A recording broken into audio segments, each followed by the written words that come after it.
proud to being a United States citizen of United States of America. This is a land of opportunities. All the sacrifices that my grandparents and my parents made have come home to me, that I'm really reaping the benefits of all of that and the privilege of living in this great country. I believe diversity is the strength of the United States, and this celebrates diversity. So it's a real honor to be here, sir.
Ladies and gentlemen, please welcome the 7-time Emmy Award-winning reporter and news anchor of WPIX New York and tonight's co-master of ceremonies, Mr. Marvin Scott.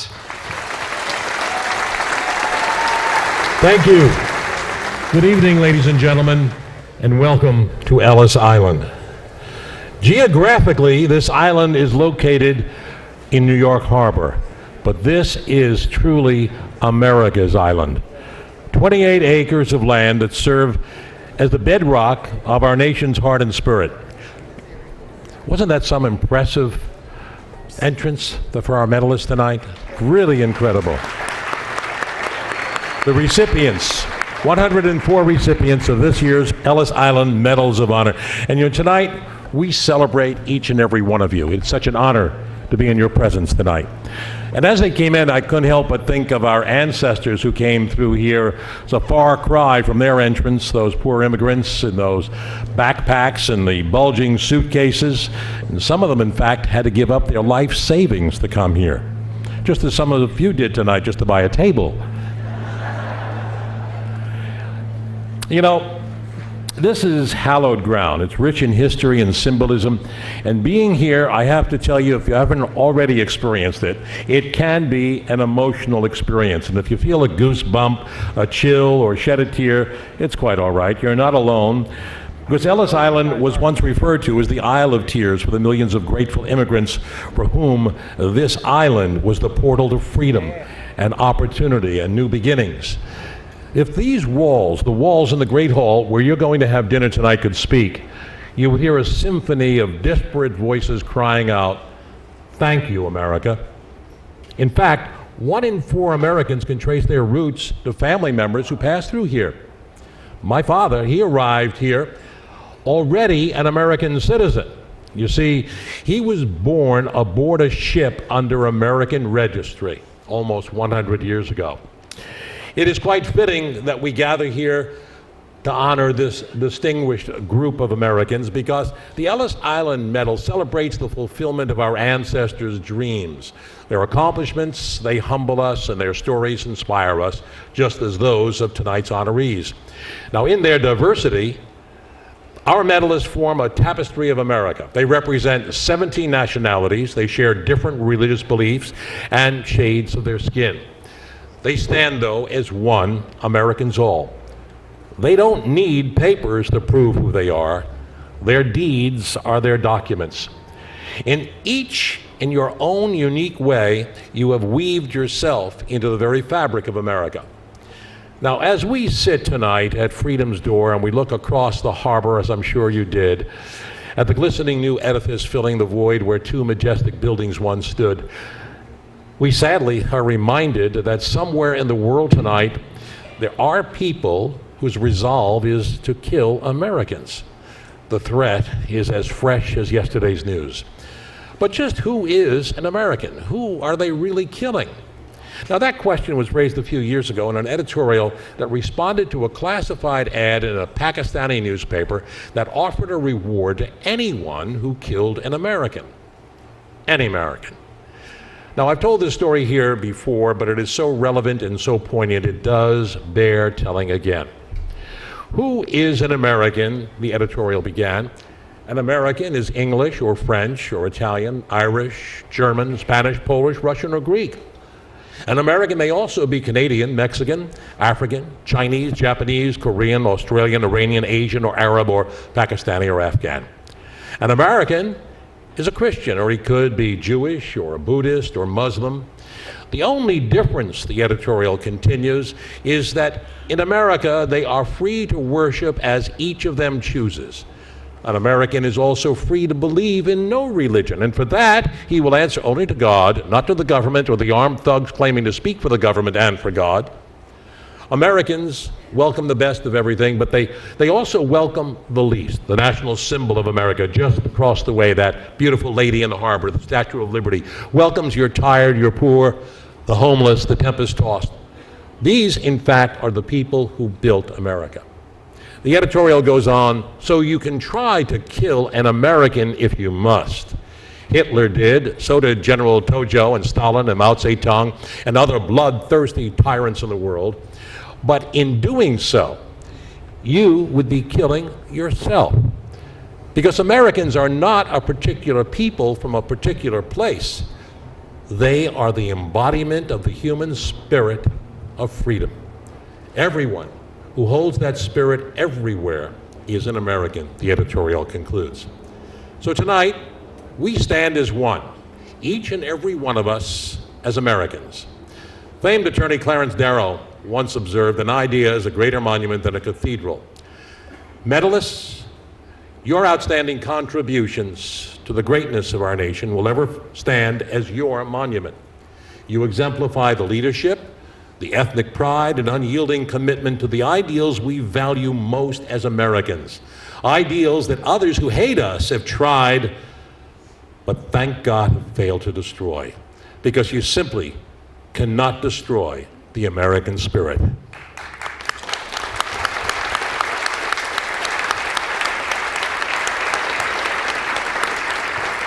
So, medalists, congratulations to you all. You represent the best of the American spirit.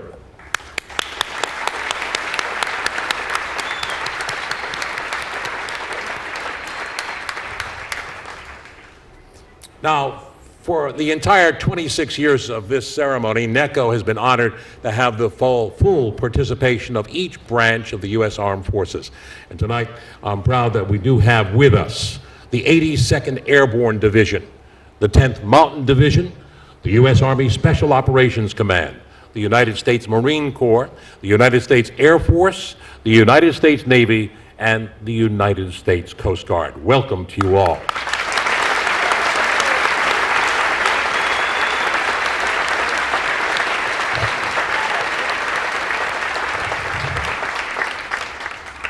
We start our event this evening with our traditional posting of the colors. Now, this is a patriotic ceremony to rededicate our faith in the colors of the United States and to present our support to those colors and of the servicemen and women those colors represent. This year, we're proud to announce that in honor of our medalist, General Raymond Odierno, Chief of Staff of the U.S. Army, we have an all-Army color guard with a demonstration of their respect for their top commander. They are under the leadership of Colonel Trevor Jackson, United States Army, who will lead the parade command. Please, ladies and gentlemen, rise for the presentation of the colors. Commanders, bring your units to attention. Units, post!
Center, please!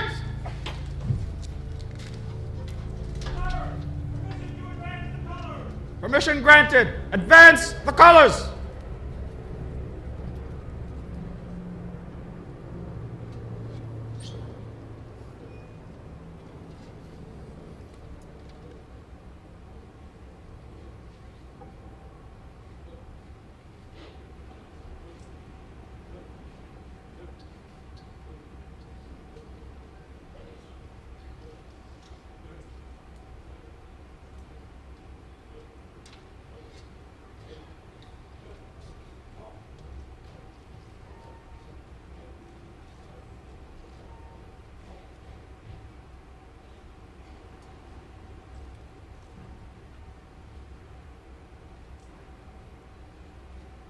Present.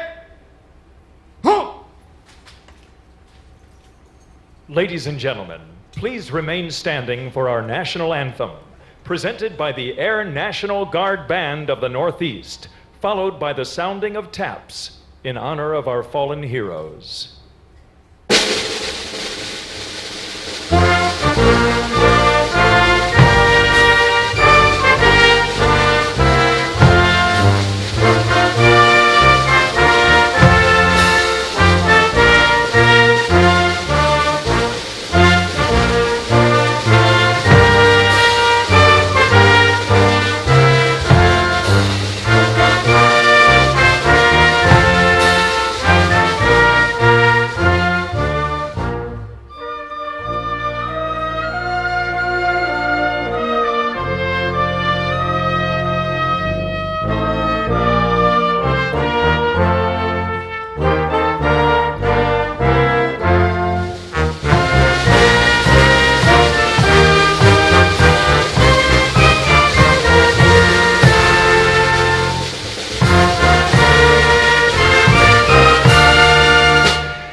Order!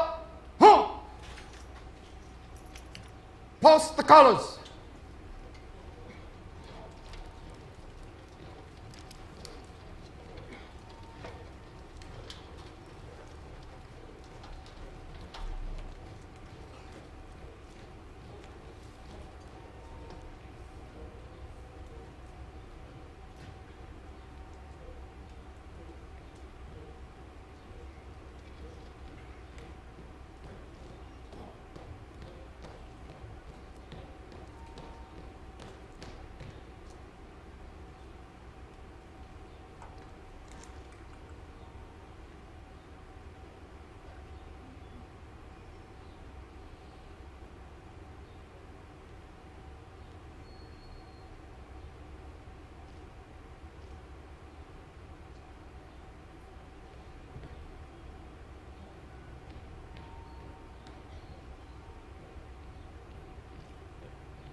Center, please! Forward, huh!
the men and women of the U.S. Armed Forces.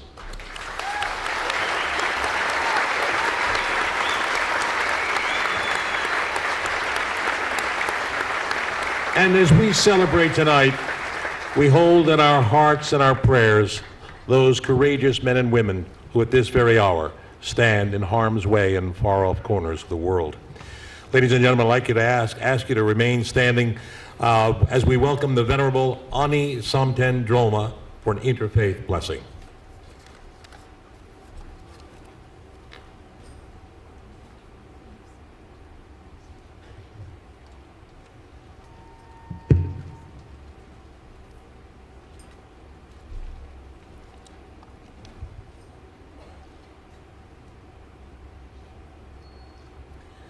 Sangye chedang saki chagnam la jang chu bardu dagni kyab sochi dagi jin so ki pesunam ki drola benjir sangye dru prarejo semjen dam che dewa dang dewe gyu dang dem prar gyorje Dungal dang dungagi giu dang drawar giurjik Dunga me pe dewa dang me drawar giurjik Niering chak dang dang drawe dang nyam lang e bare giurjik May those who set out on boats and ships succeed in fulfilling their heart's desires, and safely returning to the water shore, rejoice with their families. May the poor find wealth, those stricken with grief find joy, and may the discouraged become uplifted and perfectly steadfast. May those with fear become fearless, those in bondage be released, those lacking strength become strong, and their hearts become friendly toward each other. And may all the Buddhas and Bodhisattvas see and bless all of this here tonight, and see and bless all the honored men and women and their families, and also bless the United States of America, this land of unequaled freedom, opportunity, and liberty.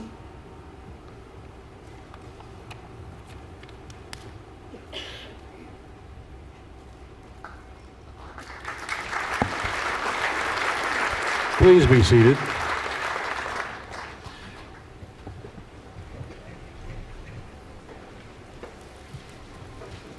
Now I'd like to introduce Neko's good friend.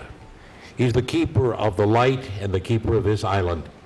This island, which this year celebrates its 120th anniversary. David Lusinger of the Statue of Liberty and National Monument is the superintendent, and he is with us and supportive of Neko each and every year. And ladies and gentlemen, it's a great pleasure to introduce Superintendent Lusinger.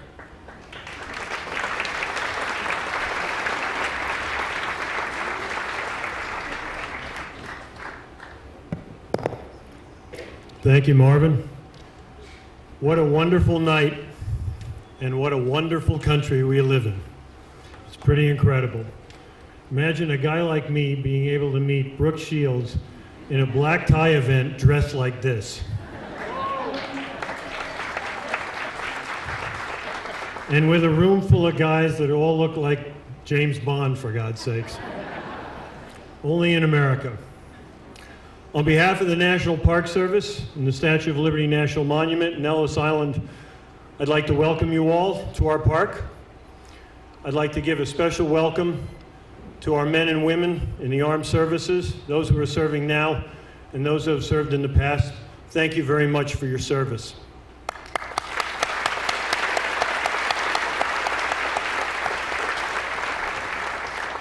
The statue and Ellis symbolize hope and freedom and opportunity for people all over the world, even today.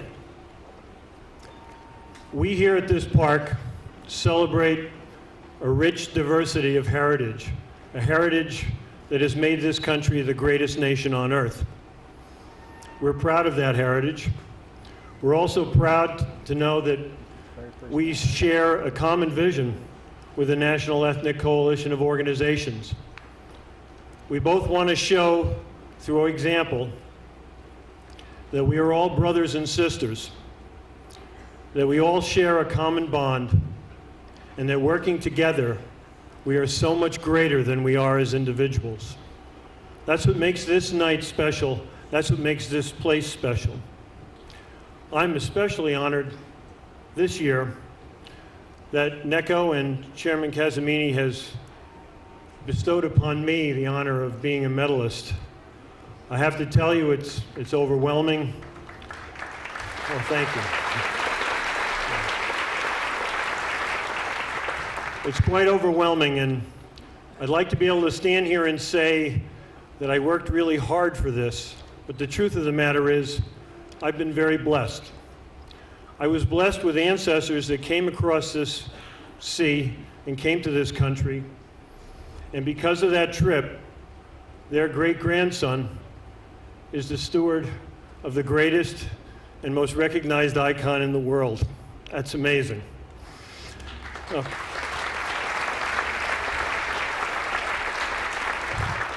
I'm blessed with having worked with some remarkable people during my career, including my former Deputy Superintendent Frank Mills, who I share this honor with tonight. I'm blessed with having the best big brother a guy ever had. You know, folks in my generation think the kid on Leave It to Beaver had the best big brother. Not so. I did. I'm also blessed with the love and caring of my beautiful wife, Deborah, who's also my best friend.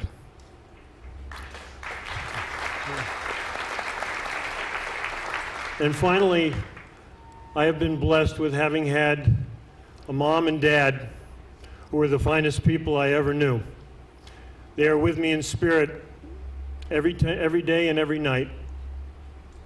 And they taught me the secret formula for truly being a success. Simply make the world a better place because of your life in it. It's something I try to do every day, something these remarkable men and women have already done, and I am honored and humbled to be counted among them. Thank you very much, and welcome.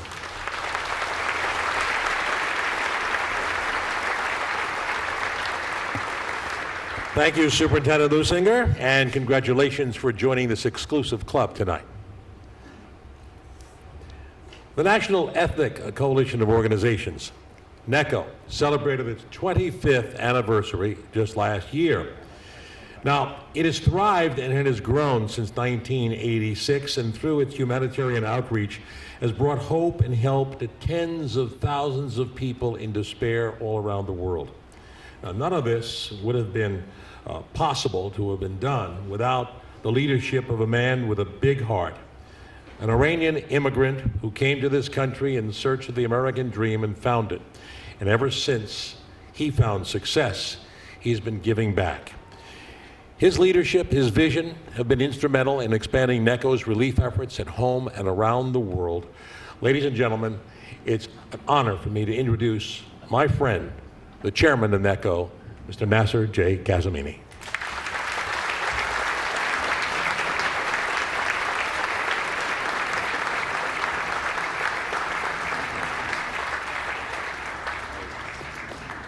Thank you. Thank you, Marvin. And thank you, ladies and gentlemen. It is truly such an honor to welcome you all to Ellis Island for this very special ceremony. Today we celebrate some of the most talented, dedicated, and patriotic citizens that America has to offer. Our medalists come here tonight not only to be recognized for their achievement, but to be part of something bigger than themselves, an idea that is bigger than one person. They come here to Ellis Island to realize the American dream. This dream of a better life in a new world, which may have started generations ago, is now fulfilled by your success and patriotism.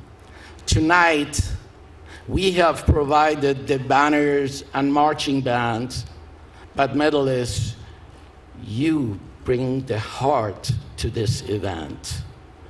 You are the living embodiment of everything that is good and right with our nation.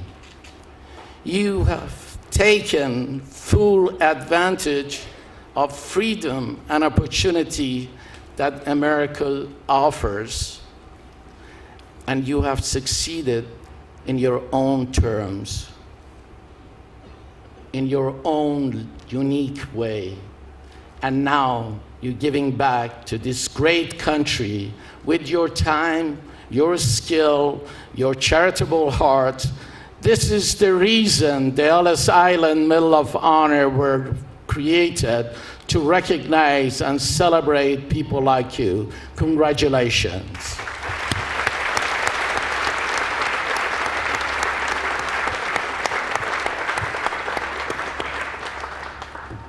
We are paying special tribute to all 5 branches of our armed forces. I'd like to thank every one of you, those fabulous people that they participated in the traditional posting of the colors, which opened our ceremony. This year, as every year, NECO celebrates our brave men and women in uniform. Each and every one of you are heroes to us. And you deserve our support for your dedication and sacrifice to protect our freedom. You have our gratitude. Thank you very, very much. "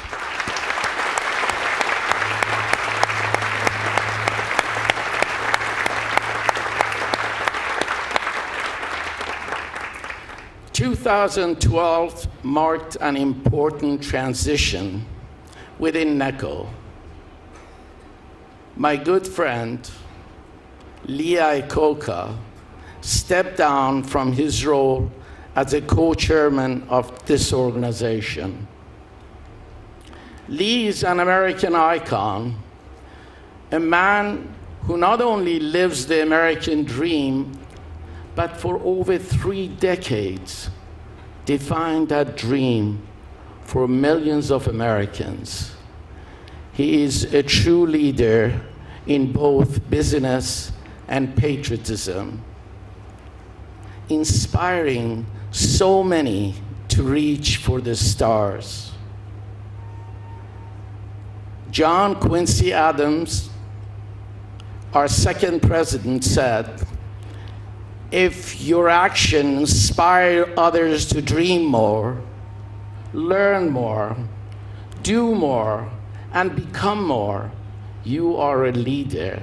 And ladies and gentlemen, Lee Iacocca is a true leader.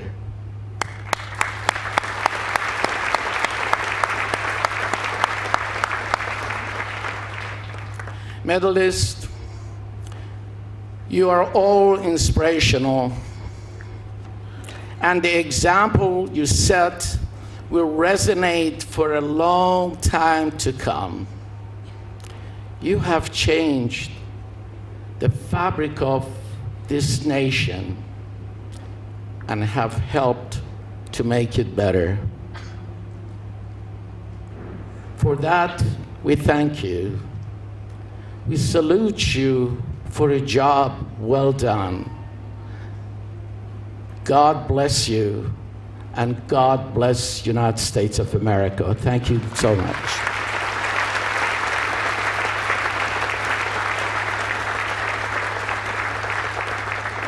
Nasser J. Kazabini, thank you for all you do. And behind Mr. Casamini, there is a woman who must be recognized. They are celebrating their 48th wedding anniversary, Yvonne Casamini. Congratulations. And with them tonight, their son, Nader. I'd like to recognize him as well. Thank you. Every branch of the military service plays its part in the defense of freedom. Now, tonight, we honor 9 military officers. We honor them as individuals who have achieved rank and honor. We also pay tribute to them as representatives of all the men and women in uniform here and around the world who stand in harm's way to protect our freedom. We honor you together, and as a group, I ask you to please come forward to receive your medals as I call your names. And NECO is proud to present the Ellis Island Medal of Honor to Vice Admiral Robert Dunn, U.S. Navy, who served as Deputy Chief of Naval Operations.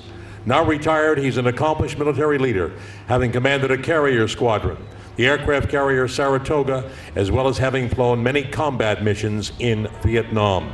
Vice Admiral Robert Dunn.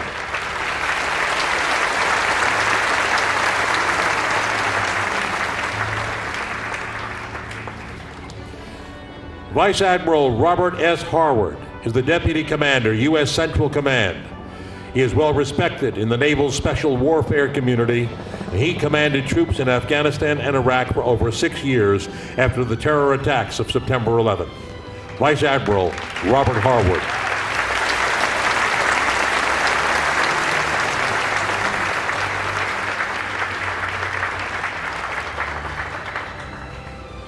Lieutenant Colonel Edward Monroe, U.S. Air Force, is a member of the original Tuskegee Airmen, the first African-American aviators in the United States Armed Forces. He now serves as the president of a local Tuskegee Airmen chapter where he not only keeps the legacy of these brave men alive, but ensures that younger generations appreciate the sacrifices made by those men. Ladies and gentlemen, Lieutenant Colonel Edward Monroe.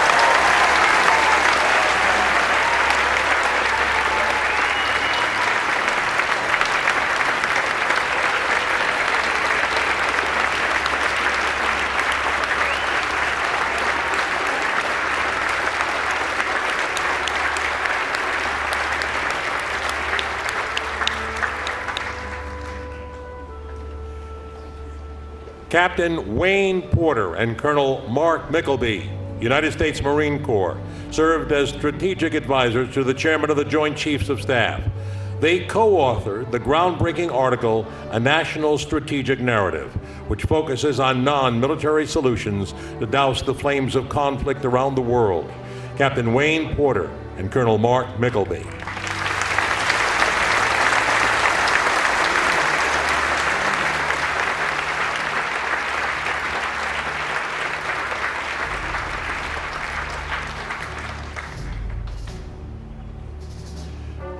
Brigadier General Joseph Osterman is the commanding general of the Marine Corps Recruiting Command in Quantico, Virginia.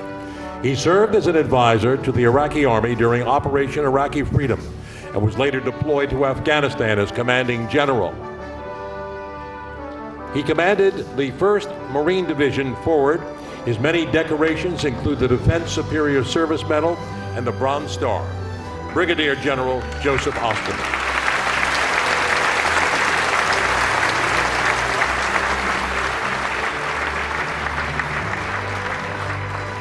Captain Joe Vavadich commands the Coast Guard sector of Long Island Sound, overseeing the search and rescue responses, environmental cases, security patrols, and the inspection of domestic and fishery vessels. He has been awarded the Legion of Merit, 3 Coast Guard Meritorious Service Medals, along with numerous commendations. Captain Joe Vavadich.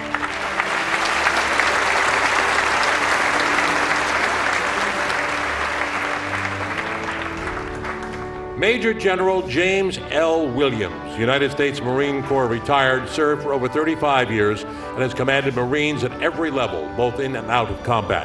In Iraq, his team of military, civilian, and coalition forces were recognized for their successful negotiations with insurgents, which resulted in the so-called Sunni Awakening. Ladies and gentlemen, Major General James L. Williams.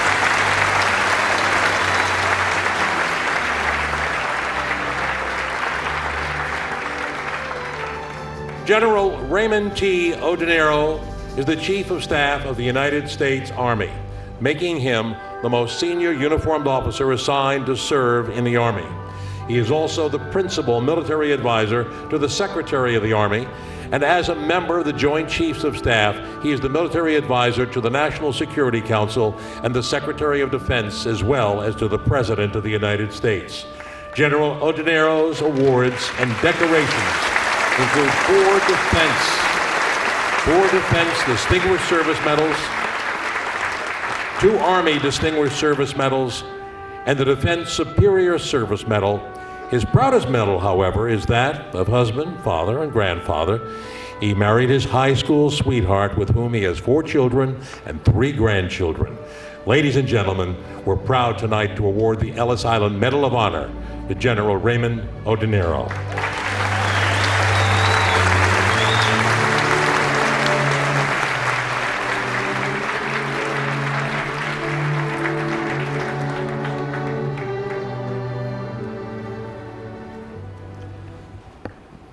Well, thank you very much. It's such an honor to be here. And I'm going to speak tonight for all of our military members, and it's a clear honor. We're all very humbled to be here, to be nominated for this prestigious award.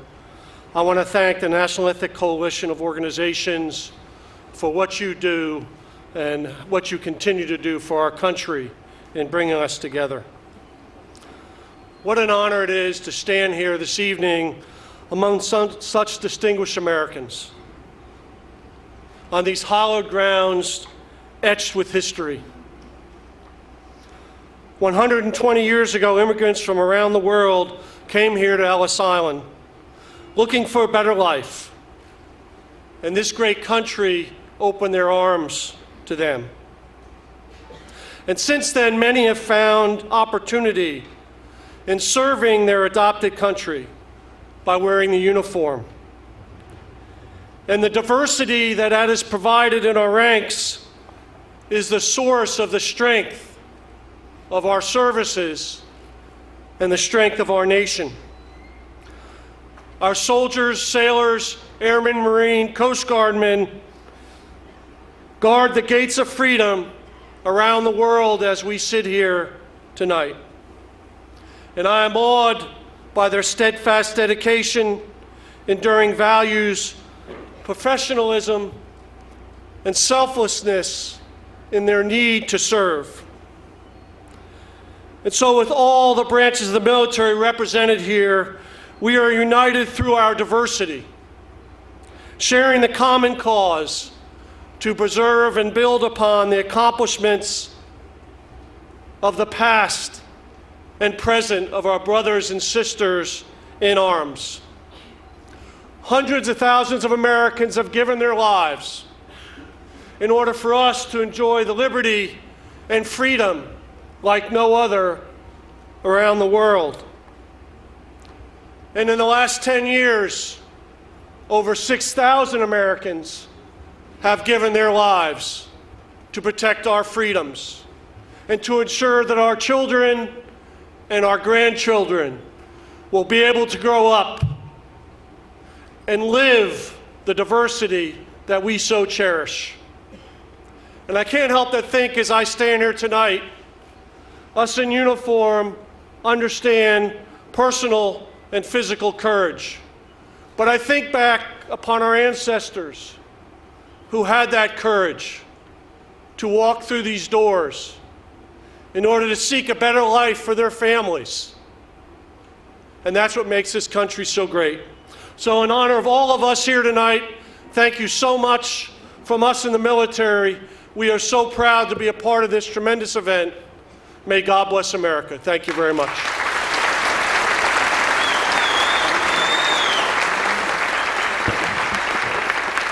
Thank you, General. We salute all of our military medalists.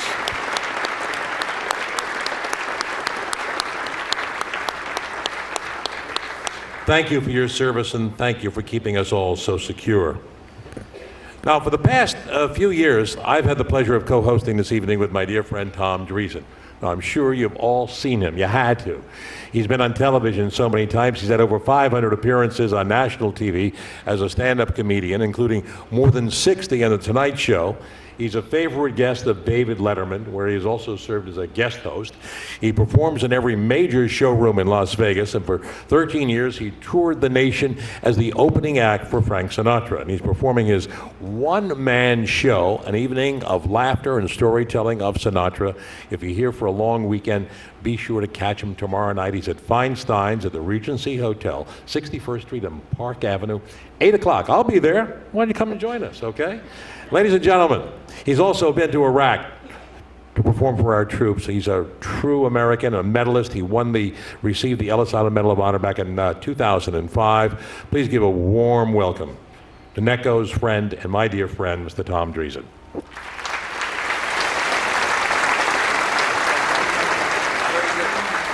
Wow. I knew he was a great master of ceremonies, but he repeated what I wrote so perfectly. Thank you, Marvin. Thank you so much. It's always a great honor to come back here to Ellis Island. I'm originally from a suburb on the south side of Chicago called Harvey, Illinois, is my hometown. And I went back there, I was just back there a while back for a school reunion. And by the way, folks, if you haven't been to a school reunion, for God's sake, don't go. They have old people there who claim they were your classmates. And one of my teachers came up to me and said, "Truth," he said, "You don't remember me," but I said, "Yes, I do. Your name is Richard Bruno, and you teach algebra." He said, "That's amazing." I said, "Listen to this. X to the 5th power times X to the 5th power is X to the 10th power, because in algebra, you don't multiply exponents, you add them." He said, "That's incredible." I said, "You know what else is incredible? That's the first time I've ever been able to use that since you taught it to me."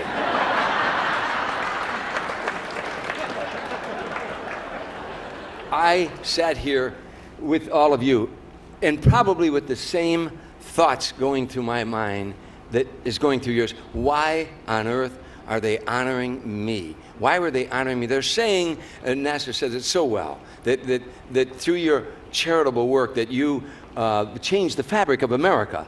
And I was thinking, but wait a minute, that I'm allowed to live in a country that gives me the freedom to, if I work hard, I can achieve the American dream. I got that because my grandfather and grandmother, like your grandparents, came here to this island because they had the courage to come here to this foreign land to them and to carve out the American dream. So you're honoring me, and you say it's because of charitable work. Well, where did I learn those core values? From those grandparents. So I know how you're all feeling. You're saying to yourself tonight, this isn't my award, this belongs to them. And you're right, it does belong to them, but it belongs to you because you continued on in that tradition and you gave back so that this country can be the greatest country that ever has been put on the planet Earth or ever will be. So I applaud all of you tonight. Thank you.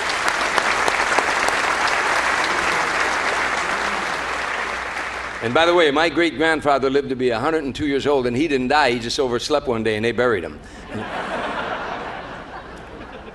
Now, the Ellis Island Medals of Honor are bestowed upon Americans, both native-born and naturalized, and on very special occasions, we honor a person whose efforts on behalf of those less fortunate remind us that compassion and humanity has no bounds. One such person is our next medalist, Dr. Vanda Pignatto.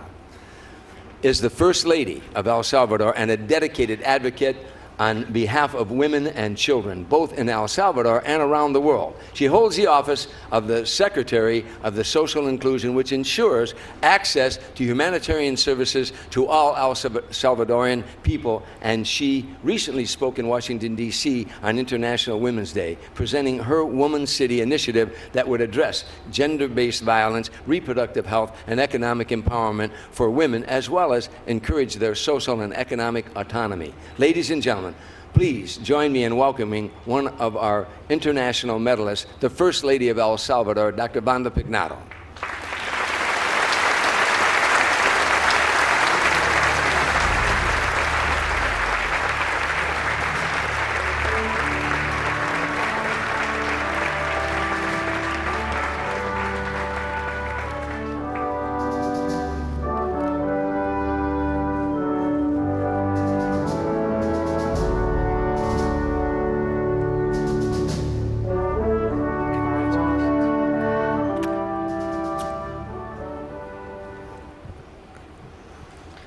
Muchas gracias.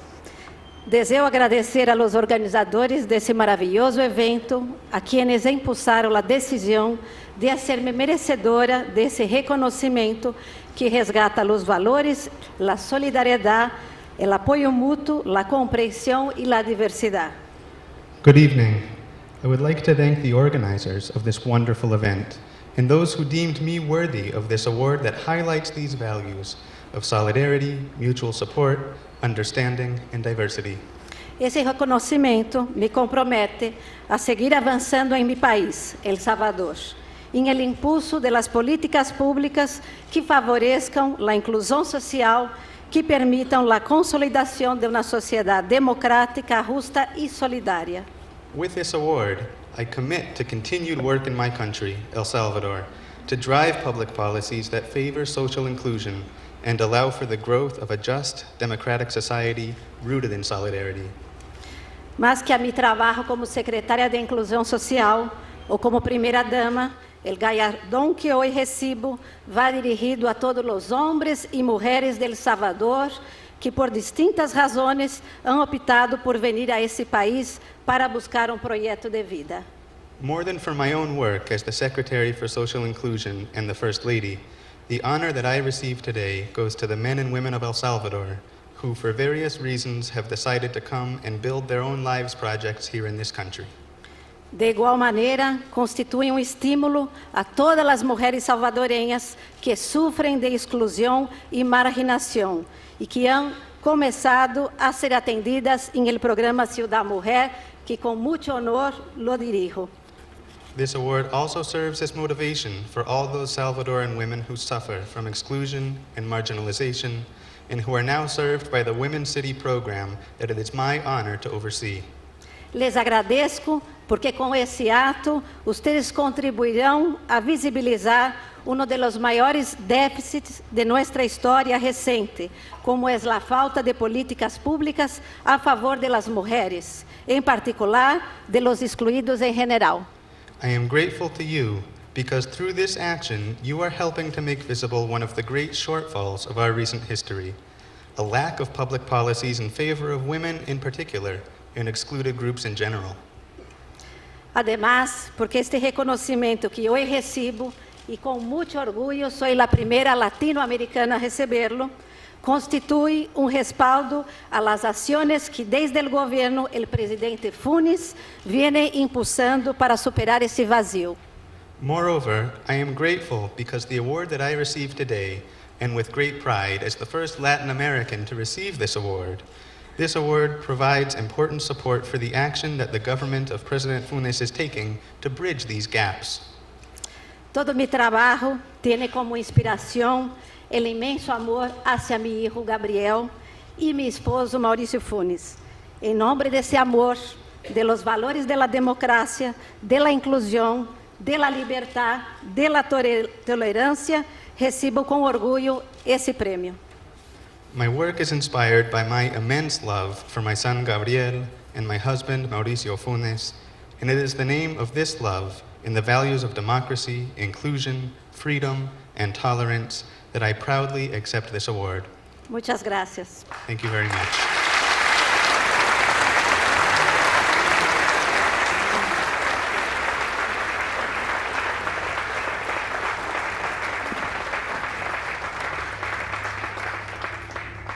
Dr.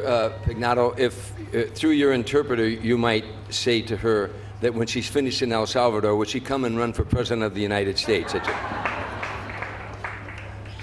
Every person receiving a medal tonight has his or her own compelling story. We've asked just a few of our medalists to speak to you about their own experiences and that of their families. Our next speaker is Robert Duffy. Robert J. Duffy was elected alongside Governor Andrew Cuomo and inaugurated as the 76th Lieutenant Governor of the state of New York. He was appointed by the governor as chair of the Regional Economic Development Councils, and he has been responsible for shepherding the development and implementation of the administration's economic development agenda. The governor also named him the chair of the Spending and Government Efficiency Commission, and he is overseeing an effort that seeks to make our state government more modern and efficient. Lieutenant Governor Duffy oversaw the historic passage of the Marriage Equality Act, one of Governor Cuomo's signature issues. Ladies and gentlemen, the Lieutenant Governor of the New York State, Robert Duffy.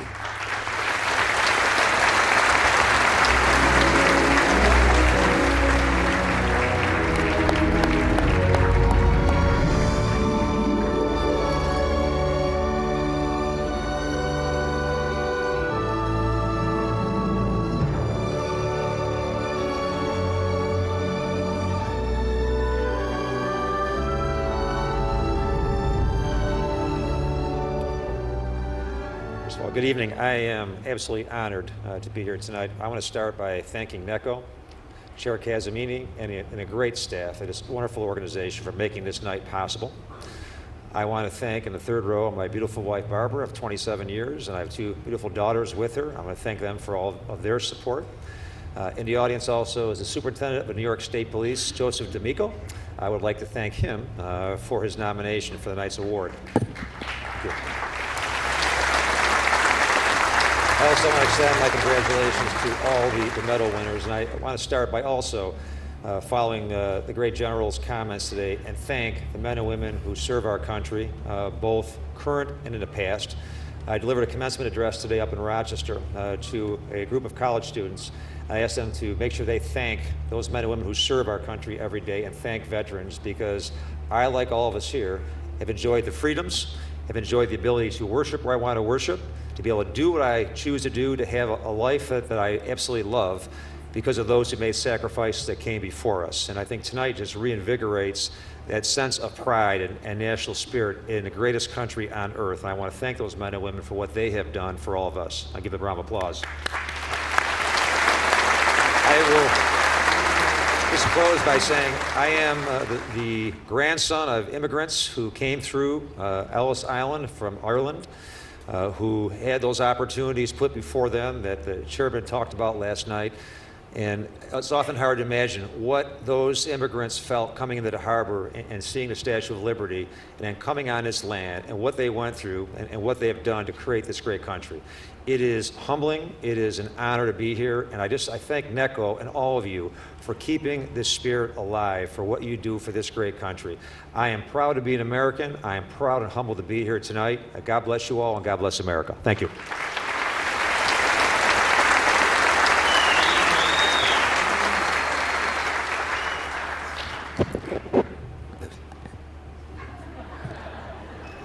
I know you played basketball somewhere along the line. I know you did. Our next medalist has an inspiring personal story.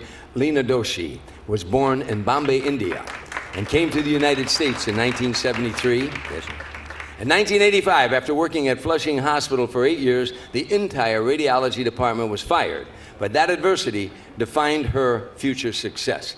She started her first private practice, and today she operates 30 radiology centers in New York and Florida. In 1997, she started the Doshi Difference Program, an enrichment program for math and science. She's in the process of opening the first STEM, Science, Technology, Engineering, Mathematics Charter High School in collaboration with the State University of New York.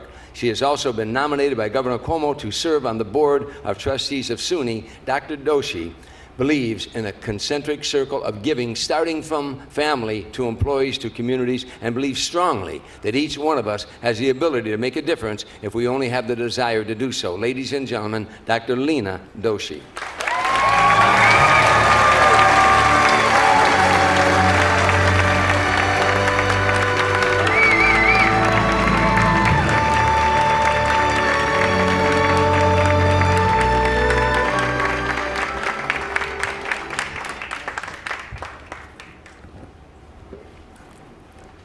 Good evening. What an evening. Thank you, NECO, for this honor. I would like to thank Asian Initiative of American Cancer Society for nominating me.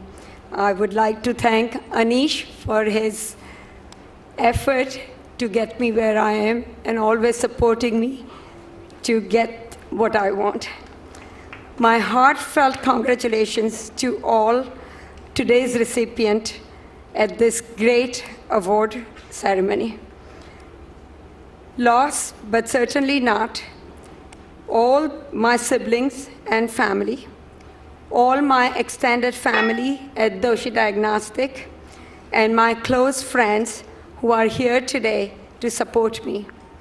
My grandchildren, my children, and their spouses, and the love of my life, my husband, the recipient of 2011 Ellis Island Medal of Honor, Nitin Doshi.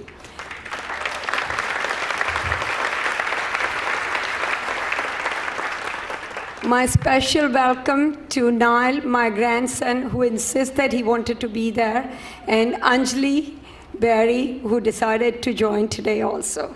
I love you all. I'm most humbled by this occasion, the award, the pageantry, the honorees, and the opportunities to address all of you. When I first heard that I would be bestowed this honor, I could not help but close my eyes and allow my mind to revisit my journey to America. How did I get here? In a moment, I was back in Bombay, back to my childhood home, sharing a small room with my parents and 3 siblings. We had no running water, no telephone, no refrigerator, only sporadic electricity. Then, with a blink of eye, I was transported to 1973, when I boarded plane from Bombay to USA, with no tears, no fears, and no doubts. Since 1973, life has brought me many experiences, many opportunities, and many successes. I'm grateful to this nation that welcomes you, embraces you, and before you know, absorbs you. This nation is a melting pot, and my family is a perfect example. Today, my grandchildren carry heritage of India, Germany, Italy, Scotland, and many other nations. And of course, when you spin all these cultures and heritage, you become an American. Today, after 39 years in this country, I stand before you an example of American dream. Today, I stand before you proud. I stand before you wearing the traditional dress of an Indian woman and wearing accomplishment and success of an American woman. I stand as a wife, a mother, a grandmother, a sister, a friend. I stand as an entrepreneur, a businesswoman, a CEO, and an immigrant. I stand proud to be a 2012 Medal of Honor recipient. Thank you again for this grand honor. God bless America, the greatest nation on earth. Thank you.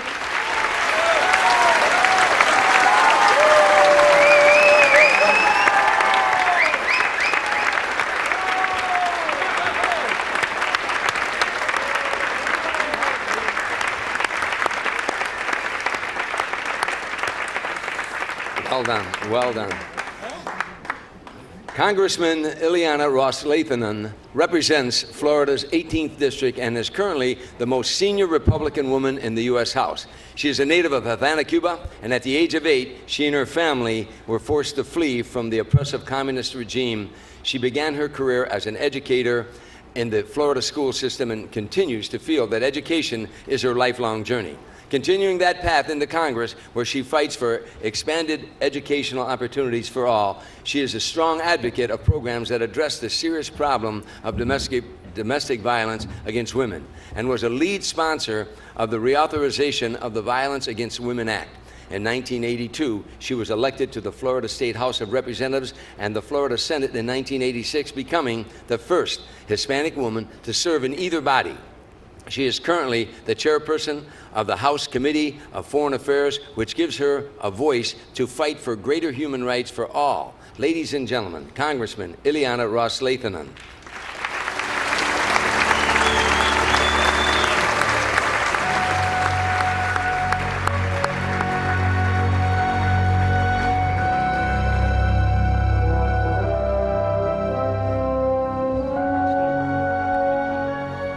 Well, thank you very much for this wonderful honor. Thank you to all of my friends, and especially to Congressman Danny Burton, my pal, who gave me this wonderful nomination. We may have all come from different backgrounds and different walks of life, but we have one thing in common. We are all Americans. The story of Ellis Island, as we know, exemplifies the greatness and the strength of this wonderful country. Indeed, the journey of all immigrants yearning for a better mañana is a uniquely American story. This country opened its arms to my family and to me when we fled the Castro regime in Cuba. We came here with nothing but hope and determination. This country gave my family the greatest thing that an individual can have: freedom, libertad. The freedom to experience the dignity of an honest day's work, the freedom to provide for your family, and most importantly, the freedom to give your children the opportunities that you might never have had. The reality is that this is what has kept me focused during my years in Congress. Some say that our country has been too divided. Some say we have too much gridlock. But it is these differences that make us strong. Our diverse opinions and spirited debates enhance our democracy. To think that an 8-year-old girl who spoke no English and who came from an island nation suffering under a brutal dictatorship could grow up to become the first Hispanic woman elected to the greatest deliberative body in human history says everything that you need to know about what America is all about. And tonight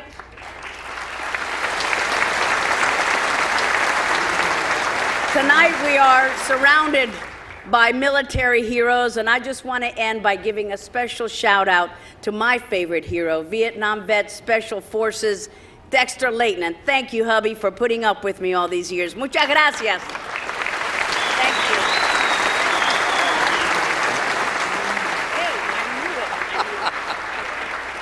Thank you. Thank you very much, Congressman. Dr. Peter Groos was a driving force in the founding of the Max Planck Florida Institute, the first of the esteemed Max Planck Society Research Institutes to be founded outside of Europe. In his current position as president, he has been honored for his innovative leadership and vision while maintaining the high standards of the Max Planck Society, which is Germany's most successful research organization since its establishment in 1948. No fewer than 17 Nobel laureates have emerged from the ranks of its scientists, putting it on par with the best and most prestigious research institutions worldwide.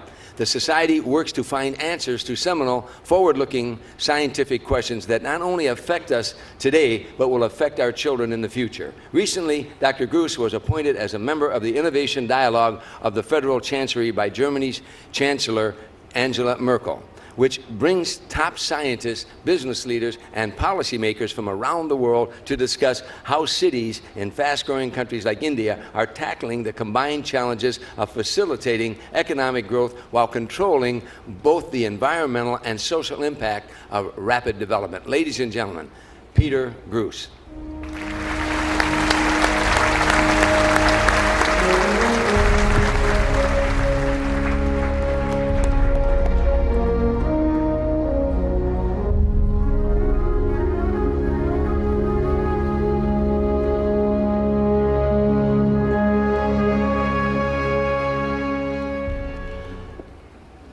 Ladies and gentlemen, I'm truly overwhelmed to stand here tonight as a recipient of the Global Humanitarian Ellis Island Medal of Honor. And I'd like to thank all of you who are involved, all of the committee, and in particular, Nasser Kazemini. As a president of the Max Planck Society, I have the great privilege to help shape the best science, not only in Germany, but in places all over the world. For example, as you said, our Max Planck Florida Institute dedicated to brain research. The 32, actually, Nobel Prize laureates who have been working at the Max Planck Institute and at our predecessor organization, are a testimony of the exceptional research delivered at our 80 institutes. Ellis Island represents the visionary power of thousands of immigrants to master unknown territories. Their contributions to the community through their courage and determination have been immense and have made this country what it is today. I feel that scientists are also pioneers, continuously charting new territory and exploring new frontiers. Our children, grandchildren, and generations beyond are facing unprecedented challenges that will only be resolved with new knowledge yielded by outstanding research. We must explore new means of feeding 9 billion people soon. We must find new ways to provide solutions to energy demands and climate change. And we must discover how to maintain health in an ever-aging society. The global society charges us scientists with providing solutions to problems like these. We at the Max Planck Society have taken up this challenge and do everything in our power to meet this challenge. It is therefore not only on my behalf that I would like to accept the Ellis Island Medal of Honor, but on behalf of my 20,000 colleagues at the Max Planck Society who use their best efforts to make the world a better place to live in. Thank you very much.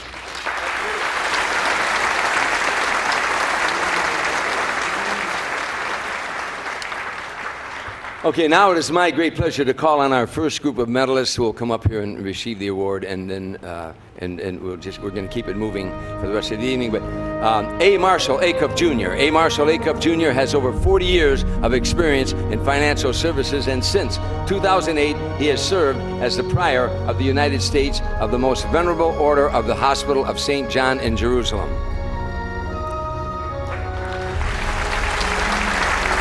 Michael W. Allen. Michael W. Allen is a technology and education pioneer serving as the CEO of Allen Interactions and Allen Learning Technologies, which creates educational software that is revolutionizing worldwide cognitive learning.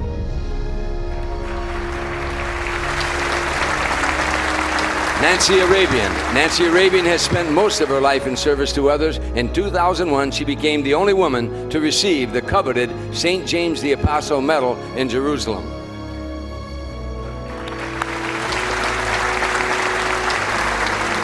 Neil Berg.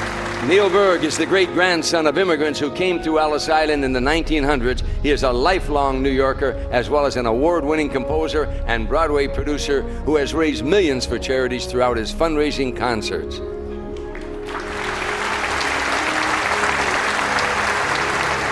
Peter Beda. Peter Beda serves his community in Long Island by supporting homeless relief and other important causes. In 2001, he visited his native city of Kutch, India with President Clinton after a major earthquake, and his support facilitated over $1 million for infrastructure rebuilding, including a hospital that serves 23 local villages.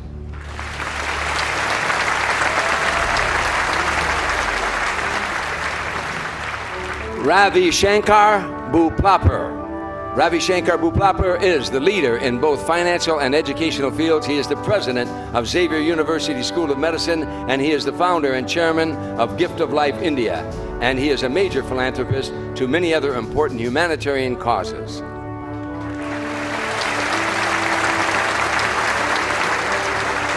Herman Chanin. Herman Chanin is the chairman and founder of the largest privately owned construction company in the Southwest. For 56 years, he has supported many educational and healthcare initiatives which have been previously recognized by President Lyndon Johnson, as well as local organizations in his home state of Arizona.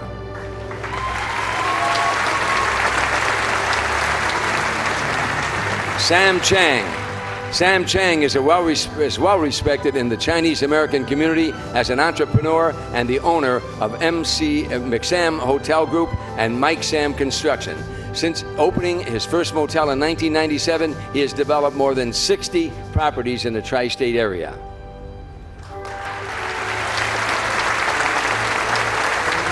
Johnson Chen. Johnson Chen is the president of Kang Long Group and a restaurateur and entrepreneur with a big heart. He is well known in the Chinese American communities of New York for his support of Asian art and culture.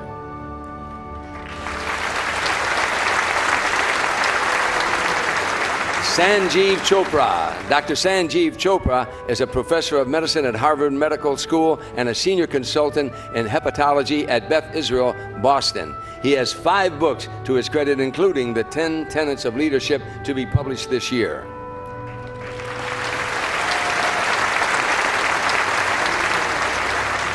William A. Cooper. William Bill Cooper is a former beat cop from Detroit who worked his way up as a young CPA to the chief executive officer of TCF Financial Corporation, one of the largest bank holding companies in Minnesota. In addition to his financial work, Bill Cooper is an education advocate and serves as the chairman of the board of directors for Friends of Education. Annie Falk. Annie Falk is the co-founder and director of the Michael and Annie Falk Foundation, which is committed to improving the lives of children, protecting and preserving our natural environment, and responding to environmental emergencies. Ms. Falk is proud to note that 2 of her grandparents emigrated to Ellis Island.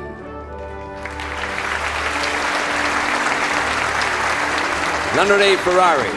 Leonard A. Ferrari, Ph.D., is the Executive Vice President and Provost of the National Postgraduate School. Dr. Ferrari's deep technical research and data compression and graphics is at the forefront of signal and imaging processing, keeping the U.S. military at the cutting edge of data transmission technologies.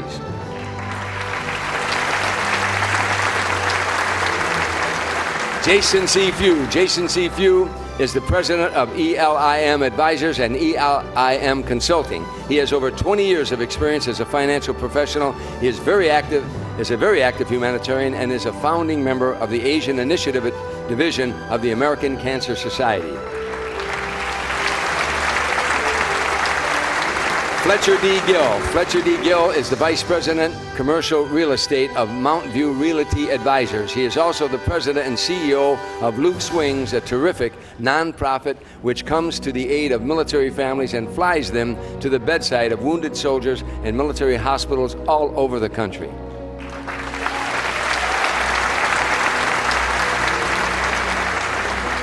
Nishan Gutsuzen. Dr. Nishan Gutsuzen is a professor of anesthesia at Harvard Medical School. In addition to his noted research in pediatric anesthesia, he often donates his medical expertise, particularly in Armenia, where he has organized disaster relief efforts and established a rehabilitation center.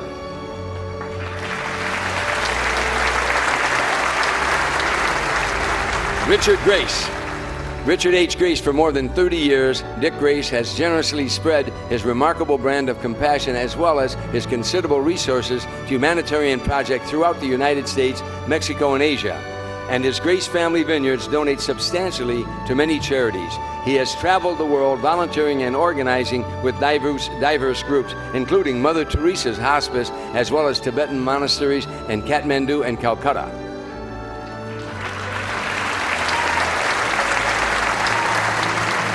Chung Wahong.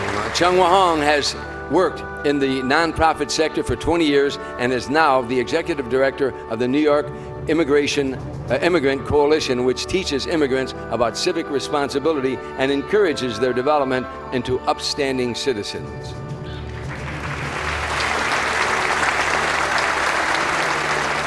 Surrender John. Dr. Surrender John is an expert in managed care and serves on many health-related commissions. Philanthropy is an important aspect of Dr. John's work, and he actively supports the American India Foundation.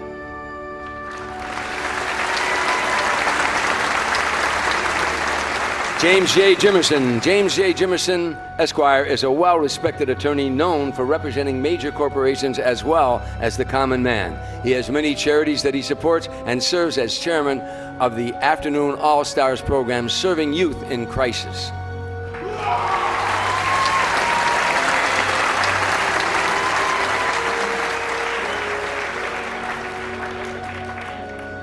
obviously well-liked in a certain section of this room. Kivor Karađorđan, is a respected architect who has built many important buildings in the United States and across the Middle East. He has an active role in the rebuilding of Los Angeles after the 1994 Northridge earthquake.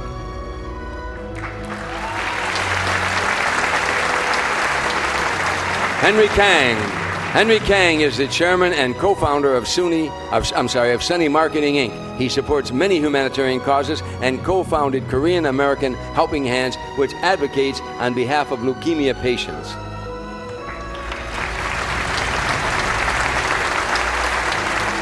Michelle Kessler. Michelle Kessler is the co-founder and director of the Kessler Family Foundation. She is a well-respected philanthropist and sits on many boards and received the American Red Cross International Leadership Award in 2009.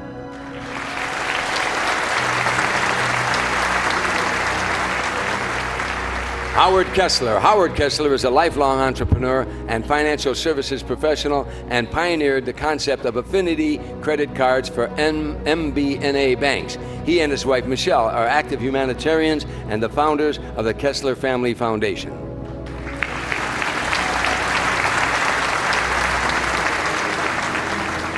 Dalida Kurujilian. Dalida Kurujilian works tirelessly in the United States, Armenia, and Lebanon, facilitating the building of schools, orphanages, and churches to provide care to those affected by national disasters. She is also the director of the House of Lebanon, whose mission is to preserve American Lebanese culture for the next generation.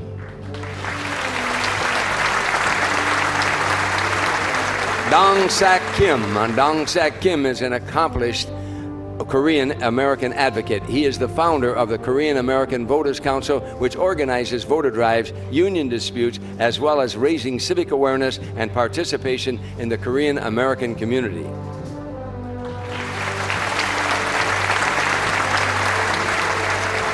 Paul Clausen. Paul Clausen is a co-founder of Sunrise Senior Living, an elder care facility whose unique resident-centered model is based on Dutch-assisted living housing. He is also a director at the Netherlands America Foundation.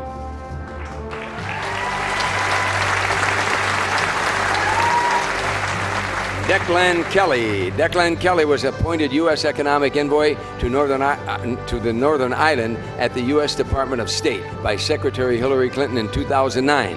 He has been awarded the American Irish Historical Society's Gold Medal for his contributions to Irish American culture.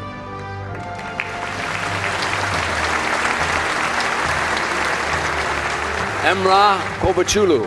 Emrah Kovachulu founded Total Beauty Media in 2007 and is now a leading online beauty marketing company. As founder and CEO, his company supports breast cancer awareness and he personally mentors young entrepreneurs through Amplify LA.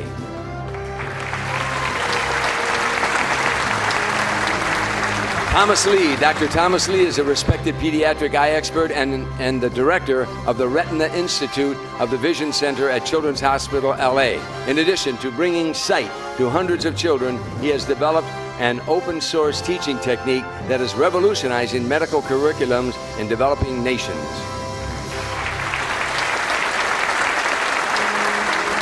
Harry Leibowitz. Harry Leibowitz, after a long, successful marketing career, Harry Leibowitz founded the World of Children Award to honor those who advocate on behalf of children in need around the world. Often called the Nobel Prize for Children, Harry's foundation has touched the lives of 30 million children worldwide.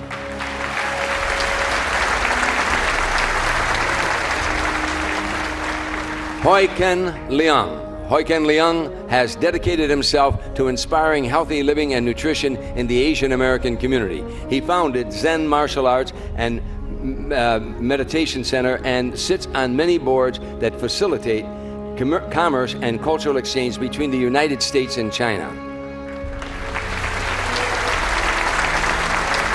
William Lee. Dr. William Lee is a director of radiation oncology whose cancer research has been noted by international medical journals. He volunteers his services and expertise to the American Cancer Society and sits on the board of directors of the Association of Chinese American Physicians.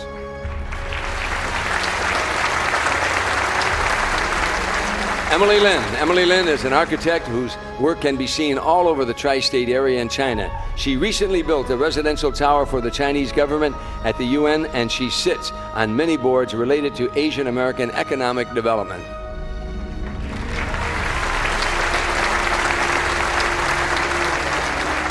Felix Liu. Felix Liu, since his arrival in the United States from Vietnam in 1979, Felix Liu has become a successful businessman and entrepreneur, having opened one of the Central California's largest grocery chains. He serves on many Chinese American boards promoting bilateral trade.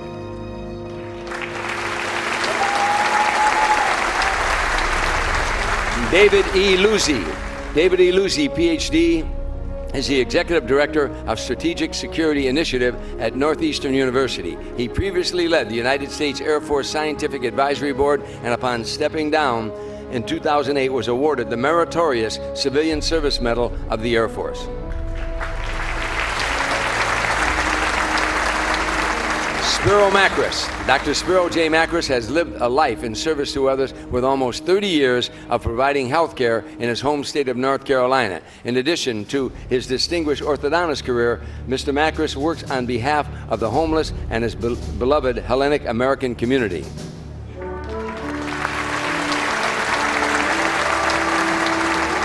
Kai Dan Mai. Dr. Kai Dan Mai is a dental surgeon with a long list of awards for her periodontics and implant procedures. She is an avid fundraiser for the American Cancer Society and volunteers at the New York Senior Citizen Center.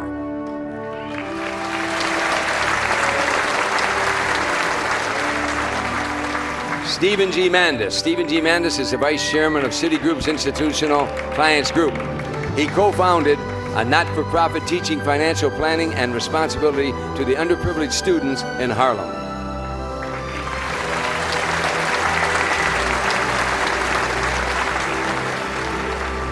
John Mattiacci. John A. Mattiacci is the CEO and Dean at Temple Podiatric Medicine at Temple University. He sits on many healthcare-related boards and unions.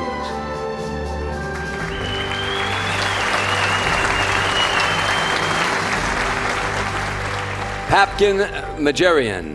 Papkin Majarian was born in Aleppo, Syria, and immigrated to the United States in 1968. He is strongly committed to Armenian youth and has been a supporter of the Armenian Sisters Academy in Randolph, Pennsylvania, and many humanitarian relief endeavors throughout Armenia and Jerusalem.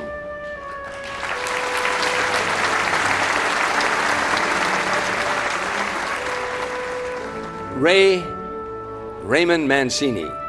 Ray Boom Boom Mancini is a boxing legend who held the lightweight championship from 1982 to 1984. He officially retired.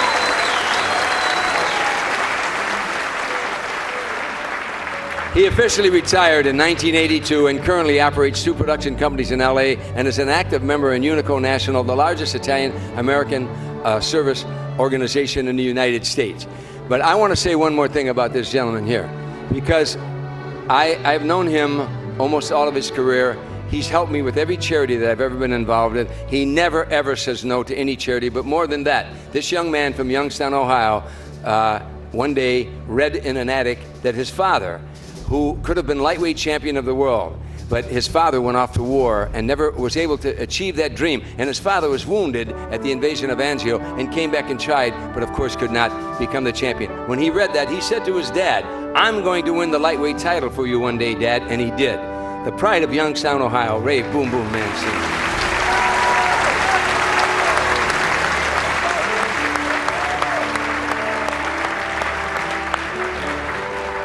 And now I have a surprise medal presentation for a very special person. Our next medalist has been a member of the NECO Board of Directors since its inception and has graced us with her vision, enthusiasm, and especially her compassion for others.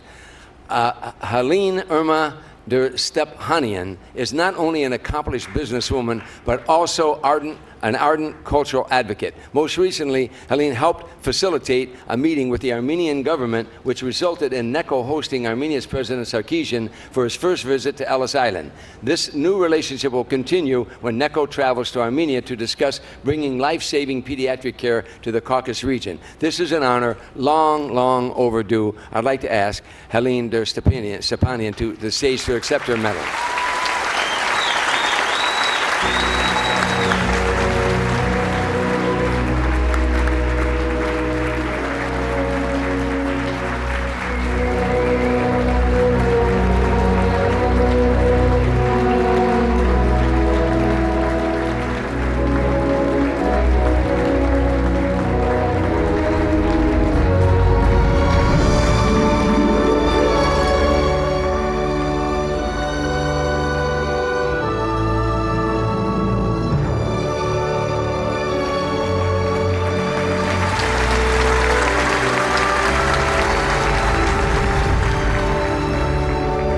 This was a surprise to Helene, so I'm glad you helped us with that surprise. She's well deserving. And Helene, you're allowed to cry if you want to. It's okay, you know.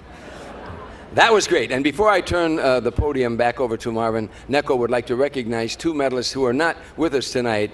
Helen K. Person was unable to be with us this evening. Ms. Person has just celebrated her 92nd birthday and is a well-known philanthropist whose generosity has supported many arts organizations. And also we want to also pay tribute to the boxing legend Angelo Dundee, the great trainer who guided Muhammad Ali and Sugar Ray Leonard to boxing glory. He passed away last month at the age of 90. Our sympathies are with his family. Let's have a nice round of applause for all of our medalists. My brother. Thank you, Tom. Thank you for adding a bit of levity this evening. We have so many inspirational stories to share with you, and I'm going to share one right now and tell you about Gerda Weissman Klein. Our next speaker is not an Ellis Island medalist. She is the granddaughter of a medalist who unfortunately is unable to be with us this evening. But the life of Gerda Weissman Klein is so inspiring, we wanted to share it with you. Let's flash back. September 3rd, 1939. 15-year-old Gerda Weissman's life changed forever when the Nazis invaded her hometown in Poland. And this brave young woman lost her only brother and her parents at the Auschwitz concentration camp. With her family gone, Gerda all alone, she survived the ghetto, deportation, a series of slave labor and concentration camps, and that infamous 350-mile death march from a Polish-German border to southern Czechoslovakia. Over 2,000 young women began that death march in late January of 1945. And by May, fewer than 120 of them had survived to be liberated by American forces. Gerda and the others who survived were liberated by two officers in Volery, Czechoslovakia. Now, at the time of her liberation, Gerda weighed 68 pounds. Her hair had turned white. And she had not bathed in over 3 years, and it was the day before her 21st birthday. Now, one of the young men who liberated her was a German-born American Jew named Lieutenant Kurt Klein, whose family had sent him to America at the onset of World War II. Sadly, Kurt would learn that he too lost his parents at Auschwitz. They had both lost their families, but in each other they found true love. They were married in Paris in June of 1945. They settled in upstate Buffalo, New York, where they raised their children. And Gerda, she began to write and speak about her brave story of surviving the Holocaust. Matter of fact, she has written 9 books. Gerda's classic autobiography, All But My Life, has been perpetually in print for 55 years now, and currently is in its 66th edition. It is the basis of the 1995 Oscar and Emmy-winning documentary, One Survivor Remembers. Gerda is unable to be with us tonight as she is recovering from major surgery at her home in Arizona. But we are very pleased to have with us her granddaughter. She's here to accept the medal on her behalf and tell you why this award means so much to her. Ladies and gentlemen, please welcome Alyssa Ullman.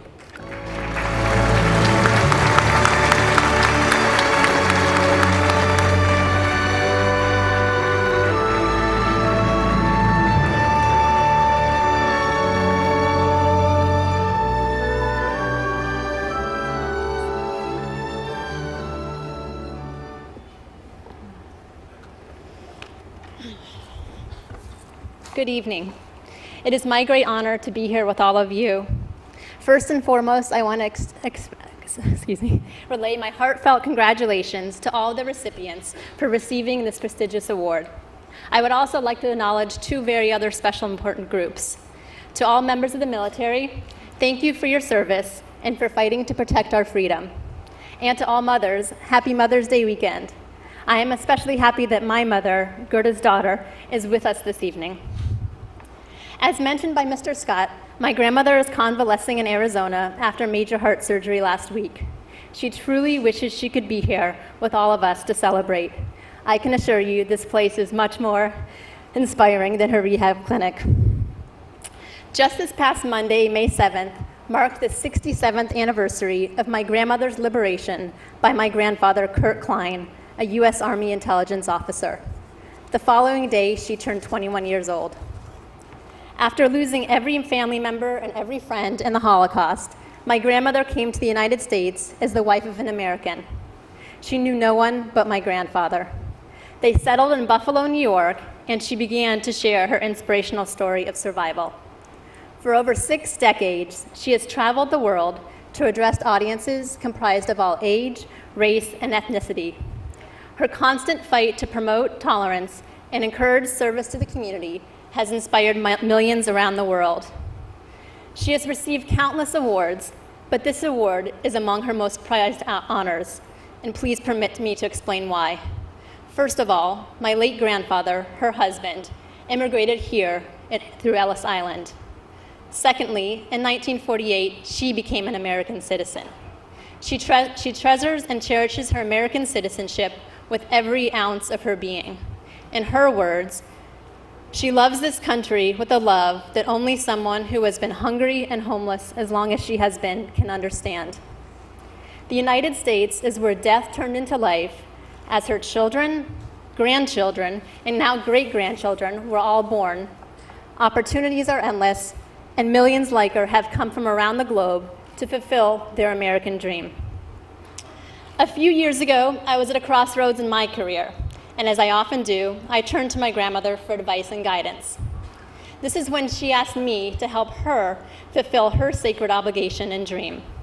She desired to give back to this beloved country for all of the blessings and privileges that she and all of us here who have entered these portals receive as citizens of this great nation. Together, in 2008, we co-founded Citizenship Counts, a national nonprofit organization whose mission is to inspire pride in America. We work with middle and high school students across the country to educate them on their rights and responsibilities as citizens and teach them to appreciate and celebrate diversity in the classroom, community, and throughout the country. Like NECO, Citizenship Counts aims to help people understand that America is a cultural mosaic whose richness and diversity weave us together in a colorful tapestry of citizenry. Thank you to NECO for recognizing my grandmother and all of the incredible winners here this evening.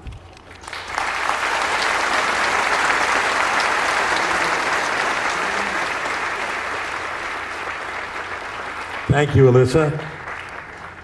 And wish your grandmother happy Mother's Day from all of us, would you? Okay. Time for a musical interlude. The National World War II Museum in New Orleans, designated by Congress as America's official museum of the Second World War, is home to a talented vocal trio known as the Victory Bells. Here to salute our veterans in song, please welcome to the stage Lara, Diana, and Sophia, the Victory Bells.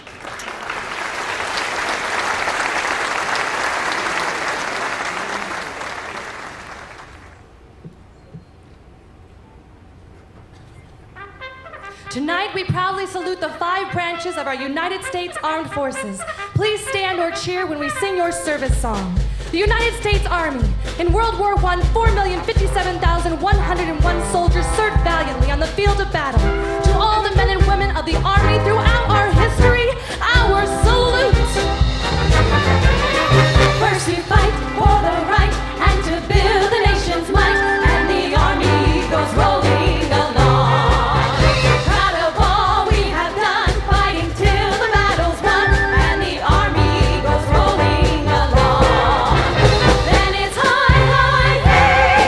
The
The Victory Bells, Lara, Diana, Sophia, thank you.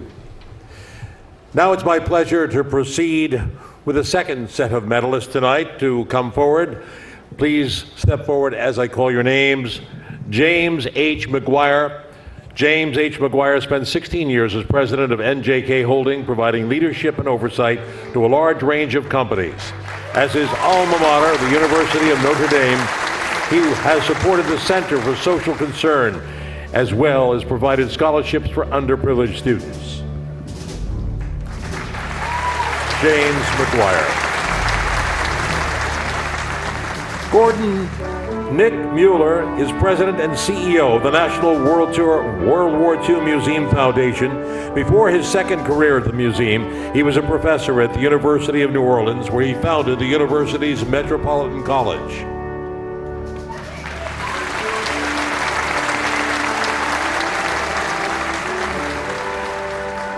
Ryan Neighbors is a proud veteran and the current Washington State Department commander for the nonprofit group Disabled American Veterans, which is dedicated to building better lives for America's disabled veterans and their families.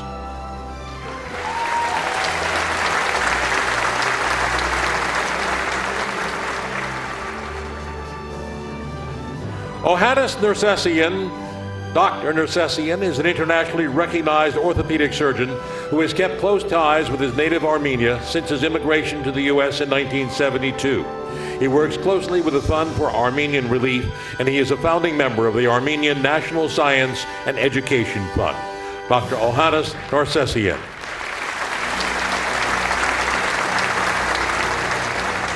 Helen Nagam Sim Ing is a busy advocate and organizer in the Chinese American community. She has participated in organizing the New York Chinatown Mid-Autumn Festival, which involved nearly 2,000 of our senior citizens.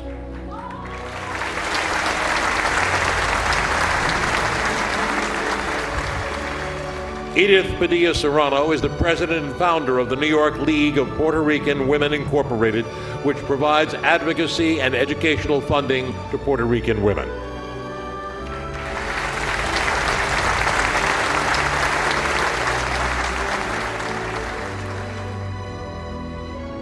Alice Petrosian recently retired from the Pasadena Unified School District as Chief Academic Officer and Deputy Superintendent, and is currently the President of the Association of California School Administrators.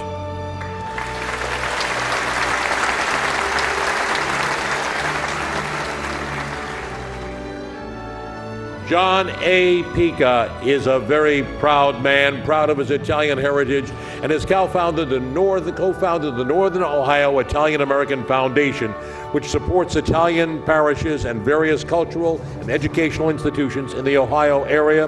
This award is especially poignant to Mr. Pica. All of his grandparents emigrated through Ellis Island from Italy.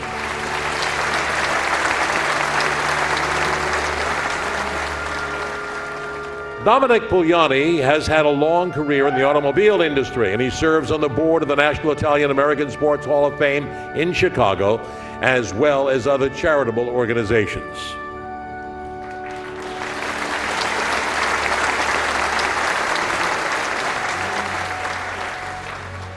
Thomas Quick retired from the financial services industry after a long, illustrious career. He now sits on the board of many charities, including the Partnership for Inner City Education and the Inner City Scholarship Fund.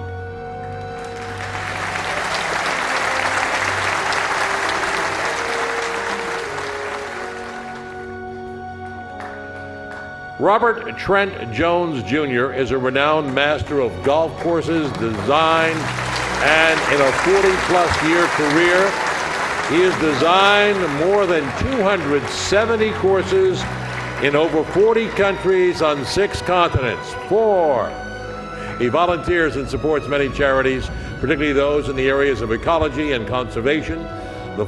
His father, emigrated through Ellis Island from England in 1911.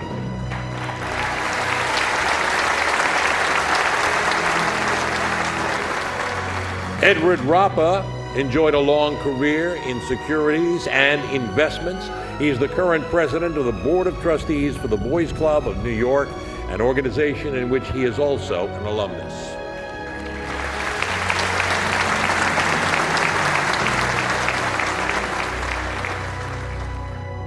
David A. Hirsch is a director at Private Banking USA, a division of Credit Suisse. He is also the founder of Illinois Fatherhood Initiative, a nonprofit that helps men develop responsible fathering skills and strengthens the family unit.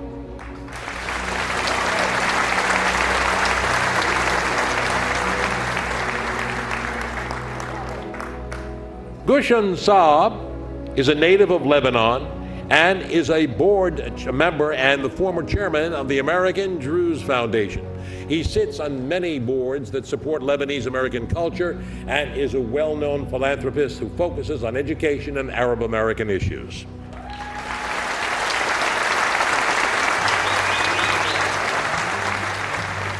Peter Kayvon Salah, until last year, he was a senior advisor to Special Inspector General for Afghanistan Reconstruction. He previously served as Deputy Director for Global Health Defense and advised the Afghani government on issues related to public health concerns and access.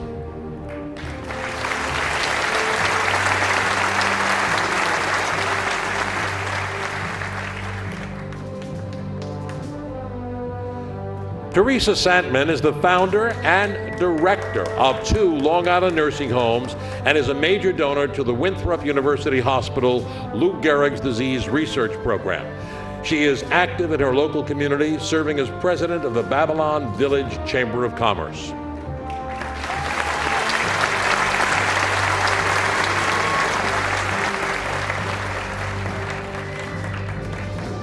Joyce Philibosian Stein is a chair and trustee of the Stephen Philibosian Foundation, which supports educational, cultural, and humanitarian efforts. Both her parents emigrated through Ellis Island from Turkey, and she is personally active in many cultural institutions and is a life trustee of the Armenian Assembly of America.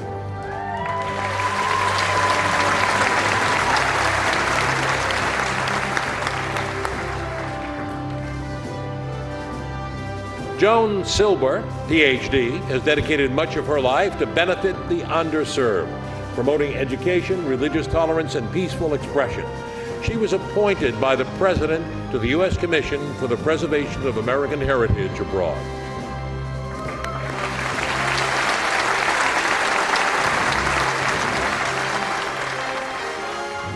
Reza Vaziri is the founder, CEO, and president of Angelo Asian Mining Company and is an important voice in U.S.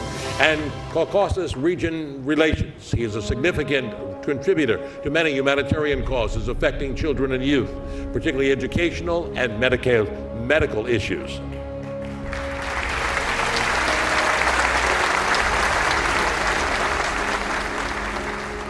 Rajendra Singh is the chairman and CEO of Telcom Ventures. He plays a leading role in the development and deployment of emerging wireless technologies.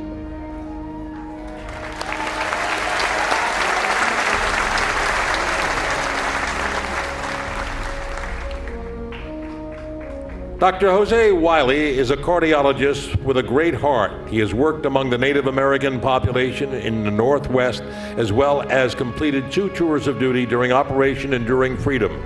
He also received an Army Commendation Medal for his services as a field medic in Iraq.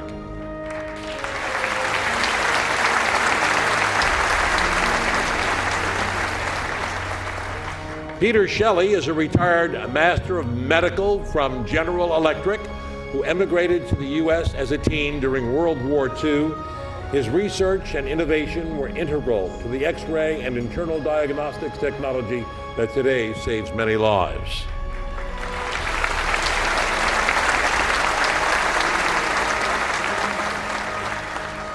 Paul Wacom is an orthopedic surgeon of great renown and the president of Pacific Orthopedics Medical Corporation. He was appointed by Governor Schwarzenegger to the Osteopathic Medical Board of California, and he serves his community as CFO of the American Lebanese Foundation.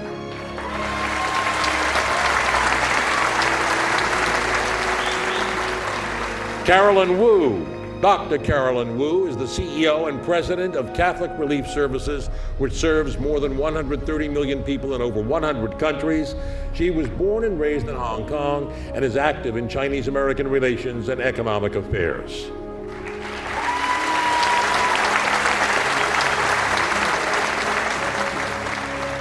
Tommy C., like all of our medalists, is living the American dream. Born and raised in China, he worked as a waiter before opening his home improvement company, Stone King USA. He is active in the Asian American community and is a national advisor for the International Leadership Foundation.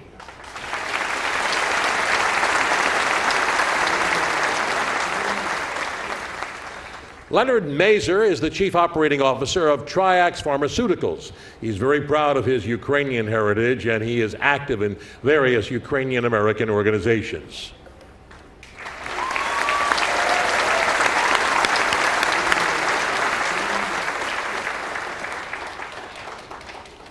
Robert J. Gaudio is an American musical legend. A lot of fans here tonight. Having written the classic Who Wears Short Shorts at the age of 15.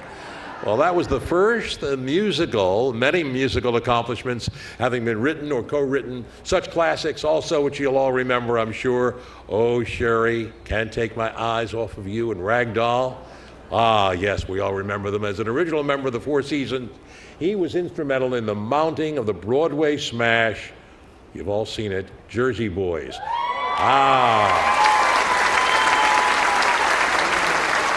And quite deservedly, back in 1990, he was inducted into the Rock and Roll Hall of Fame.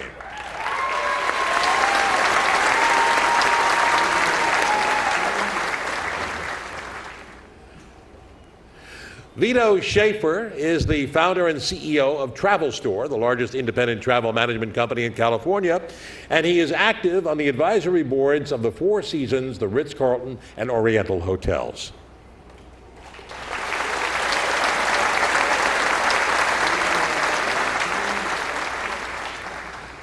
Our dear friend of NECO, the Honorable Gregory Meeks, represents the good people of New York's 6th Congressional District. He sits on 2 prominent congressional committees, the Financial Services Committee and the Foreign Affairs Committee.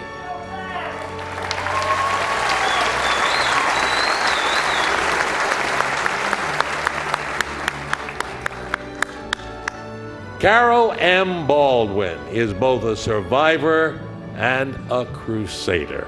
After a diagnosis of breast cancer in 1990, she not only successfully fought it, but she also founded the Carol M. Baldwin Breast Cancer Research Fund, which to date has raised over $3 million for medical research.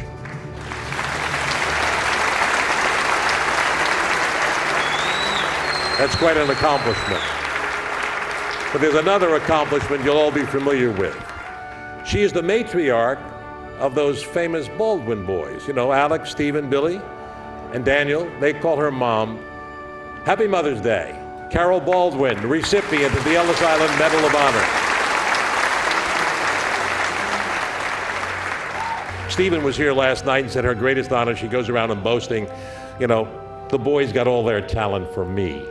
And if you had a chance to talk to her, you understand that personality and you can really understand that.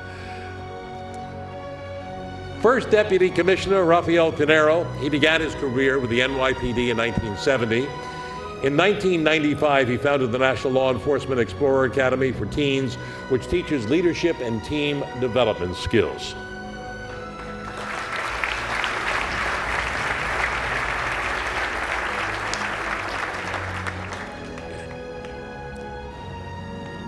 Helen Verdine Pallett is the president and founder of American Harvest. That's a global food recovery solution that sources leftover prep food from major restaurants and delivers them to homeless organizations to create meals for those in need.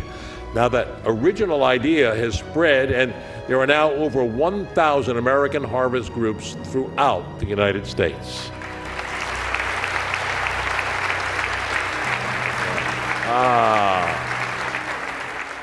Tamara Second, Dr. Tamara Second, is responsible for establishing the fellowship in minimally invasive gynecologic surgery in affiliation with Lenox Hill Hospital. He has over 30 years of experience in patient care and is a powerful voice in the national dialogue on women's health.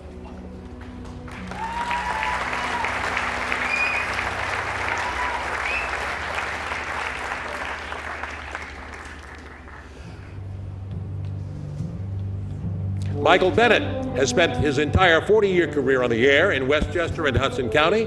He has been honored numerous times by the Associated Press for his journalism and is in demand, quite an MC, all about town for many charitable causes.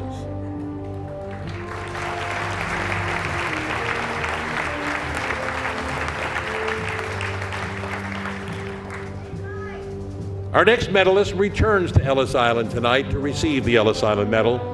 Ronan Tynan. Dr. Ronan Tynan is well known as a gifted tenor and has performed for presidents and dignitaries all over the world. He is also a doctor of orthopedics and in-demand motivational speaker inspiring millions with his personal story of perseverance and faith. His autobiography, Halfway Home, was published in 2002.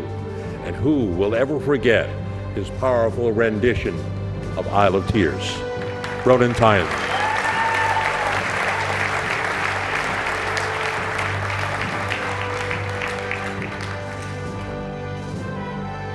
Hasu P. Shaw is the founder of Harsha Hospitality Trust and is a co-founder of the current president of the India Heritage Research Foundation. He is also a founder of Hindu American Religious Institute. He remains attuned to the needs of his native India and recently founded a hospital and eye clinic in the city of Gujarat.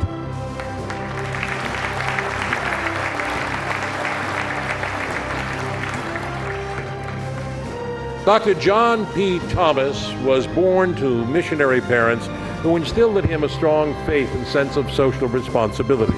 He founded Operation Hope, which travels the world providing food, medical, and humanitarian services. Now, on a recent mission to Iraq, he received the Service Medal presented by another of our medalists, none other than General Odinero.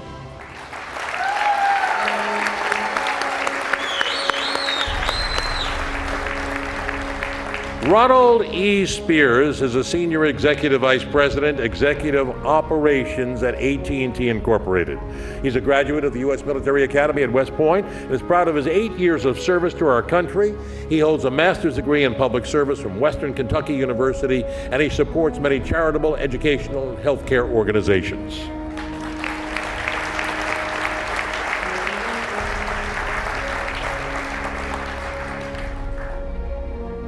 David Mack is a senior partner in the Mack Company and a director of Mack Cali Realty. He is a member of the Board of Trustees of North Shore Long Island Jewish Health System and also of the Pratt Institute of the Arts.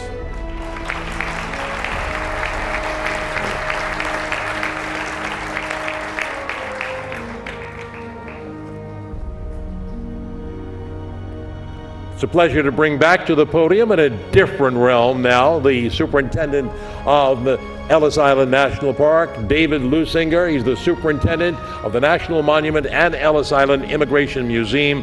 He's worked with the National Park Service for the distinguished 34 years and is currently leading the renovation of Lady Liberty as well as the opening of the new Ellis Island Museum. We're proud to have you as a recipient of the Ellis Island Medal. Let's have a round of applause for all of our medalists tonight.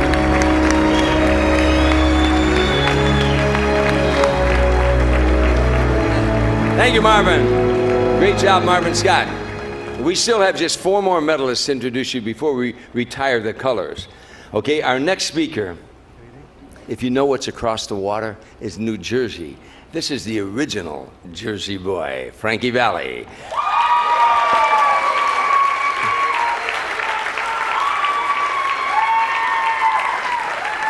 Frankie Valli shot to fame with the Four Seasons and is hotter now than ever with the enormous success of the Tony Award-winning Jersey Boys, which chronicles the group's rise to fame. With over 50 years of hits, Sherry, Big Girls Don't Cry, Walk Like a Man with the Four Seasons, and My Eyes Adored You, and Swearing to God as a solo artist, just to name a few. You're just good to be true, can't take my eyes. Anyhow. He is one of our most beloved entertainers. He was inducted into the Rock and Roll Hall of Fame in 1990. Frankie is also an active humanitarian, and in 2006 he received the Lifetime Achievement Award from the National Italian American Foundation, which founded a music scholarship in his name. Ladies and gentlemen, the Jersey Boy, Frankie Valli.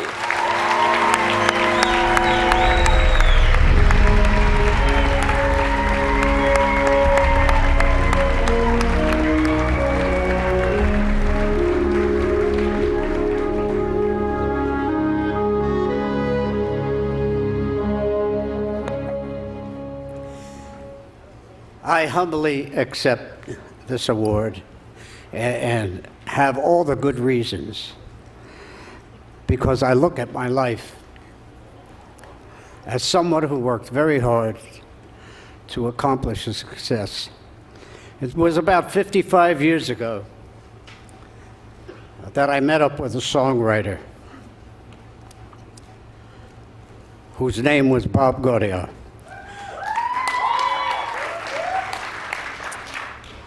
He and I formed a partnership on a handshake and have been partners since that time and have honored it. And the rest is history. It's been incredible. We could start right out with Jersey Boys and all the hit records we had over the years. And we'd like to thank everybody who came here today, and we certainly do appreciate this wonderful honor. God bless you, and God bless America.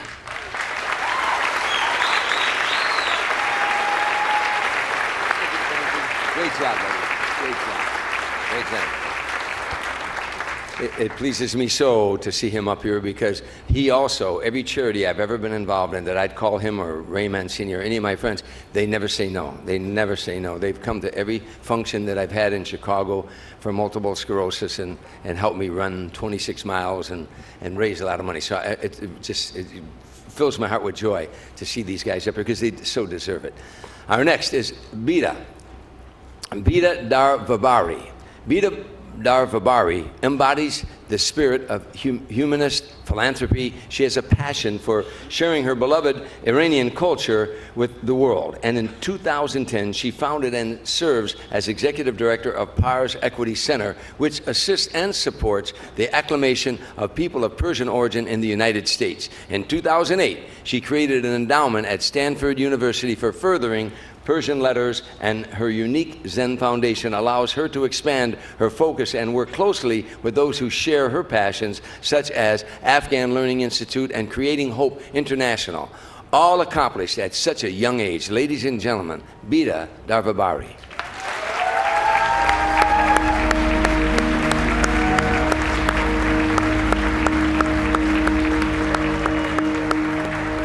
Pasquale Pistorio has more than 40 years of experience in the semiconductor industry and is an advocate for environmental protections. He is the founder of the Pistorio Foundation, which is dedicated to improving the living conditions of underprivileged children in developing countries with a focus on education and primary health care, and the rehabilitating existing schools infrastructures in addition to providing for children. The foundation addresses issues of women empowerment and community development through agricultural education, agriculture training. To date, the Pistorio Foundation has provided relief to over 2,000 children. As a native of Italy, we are proud to present him with our International Ellis Island Medal of Honor.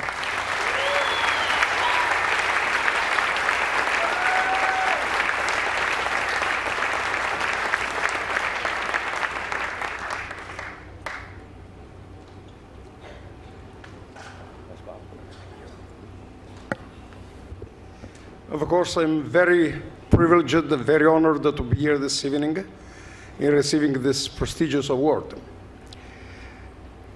The Ellis Island is a symbol of hope. The United States of America are the symbol of opportunity and freedom. The NACO and the Ellis Island Medal of Honor is the symbol of individuals trying to offer to other less privileged individuals the hope, the opportunity, and freedom, which means trying to make them participating to the American dream.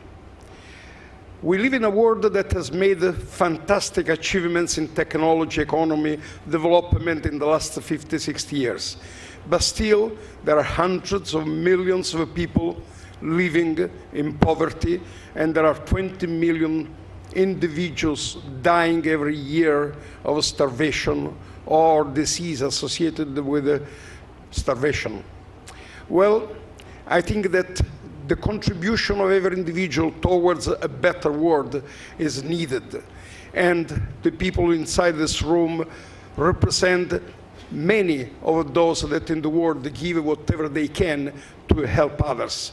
And again, the United States of America leads the example, where generosity, philanthropy, is giving a very great example to other people in the world to follow.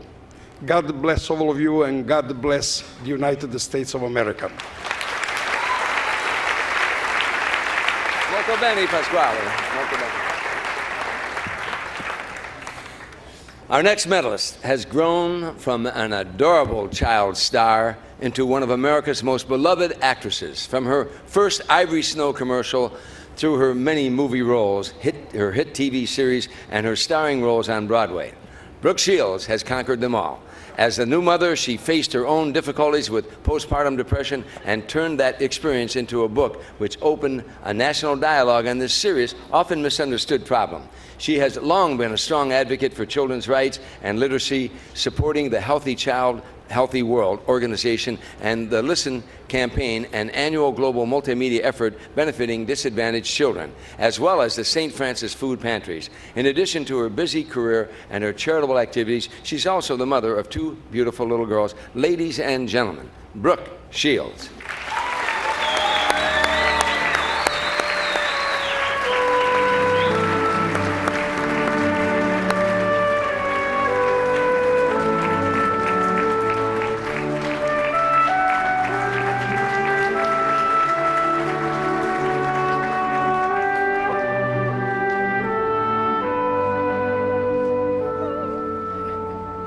Nothing's wrong with my leg. I just want more attention.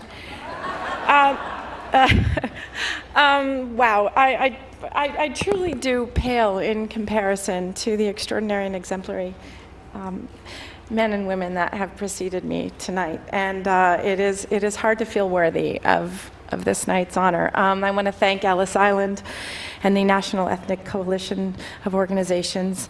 My husband and I, we have two daughters. My 9-year-old daughter, who's in 3rd grade, has just spent the last couple of weeks studying Ellis Island and the immigrant experience. And when she heard about tonight, she was very concerned that because of a recent knee operation that I would somehow be pulled aside and put into an infirmary and not allowed to get the award tonight. My little one, who's 5, said, "You look pretty, so it's okay. They'll probably let you in."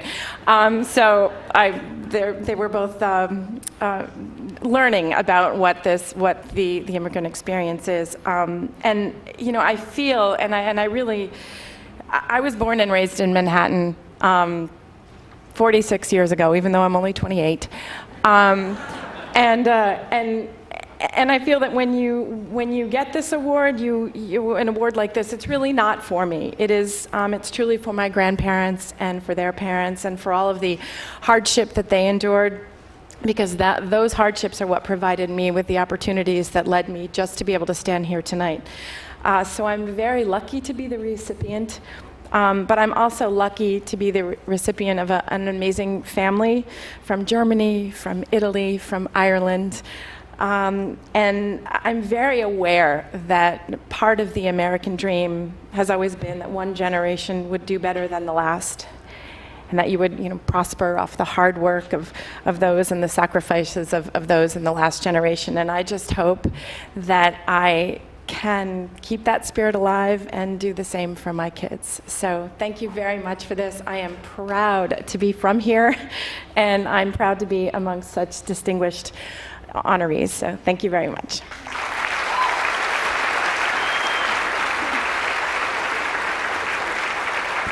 Thank you, Brooke, and we're so honored to have you with us tonight. A special treat. This wasn't originally in the script, but it is a special treat for you tonight. I told you it could get a little emotional, and if you don't feel a goosebump after this one, forget about it. You're not going to do it. This is a musical tribute to all the immigrants who passed through Ellis Island. It tells the story of a young Irish girl named Annie Moore. She was 16 years old when she came here, and I'd like to introduce you once again to our medalist tonight, Ronan Tynan. He's going to tell you about Annie Moore's passage through the Isle of Tears.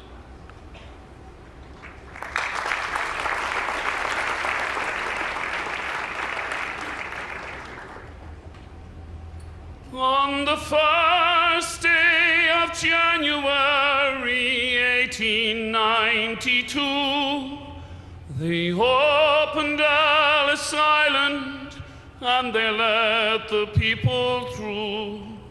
The first to cross the threshold of the Isle of Hope and Tears was Annie Moore from Ireland, who was all of 15 years. Isle of Hope, Isle of Tears, Isle of Freedom, Isle of Fears, but it's not the isle you left behind. That isle of hunger, isle of pain, isle you'll never see again. But the isle of home is always on your mind. In her little bag she carried all her past and history, her dreams for the future in the land of liberty. But courage is the passport when your own world disappears. There's no future in the past when you're 15 years. Isle of Hope, Isle of Tears, Isle of Freedom, Isle of Fears, but it's not the isle you left behind. That isle of hunger, isle of pain, isle you'll never see again, but the isle of home is always on your mind. When they closed down Ellis Island in 1943, 17 million people had come there for sanctuary. In springtime when I came here and I stepped onto its piers, I thought of how it must have been when you're only 15 years. Isle of Hope, Isle of Tears, Isle of Freedom, Isle of Fears, but it's not the isle I left behind. That isle of hunger, isle of pain, isle you'll never see again, but the isle of home is always on your mind. Thank you.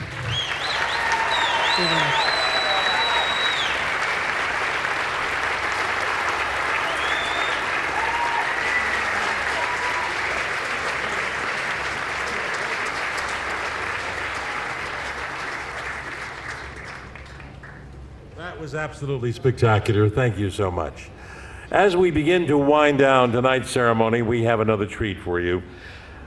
But before I do, I want to recognize out here in the audience, because we have many past medalists here. As I said, last year we celebrated our 25th anniversary of NECO and the Ellis Island medals, and we have past recipients of the medal, and I'd like to recognize them, ask them all to stand and give them a nice round of applause.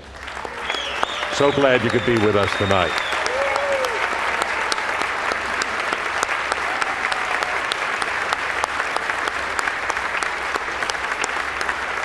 And as the hour approaches, I would like to extend a happy Mother's Day to all of the mothers who are with us this evening. Happy Mom's Day. Before we retire the colors, our final musical performance, one you're definitely going to remember, a group of 25 talented soldiers. They've been taking part in our ceremony for many years, and they love being here so much, I have to tell you, 11 of them drove 14 hours non-stop just to be able to perform for us tonight. Ladies and gentlemen, fasten your seatbelts. We're about to take off with the United States Army 82nd Airborne Division All-American Chorus from Fort Bragg, North Carolina.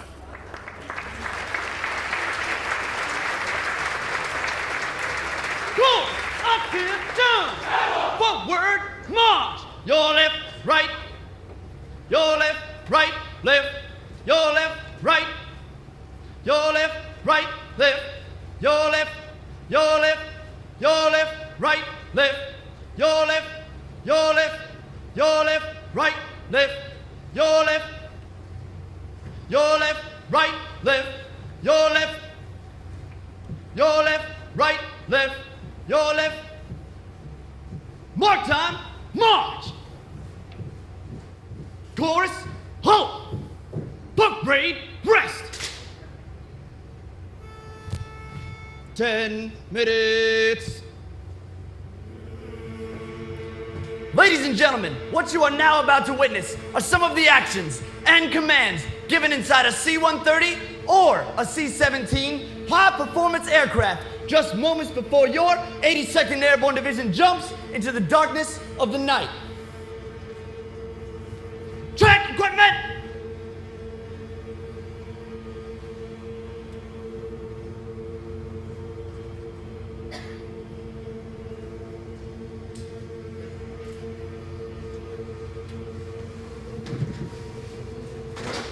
Sound off for equipment check!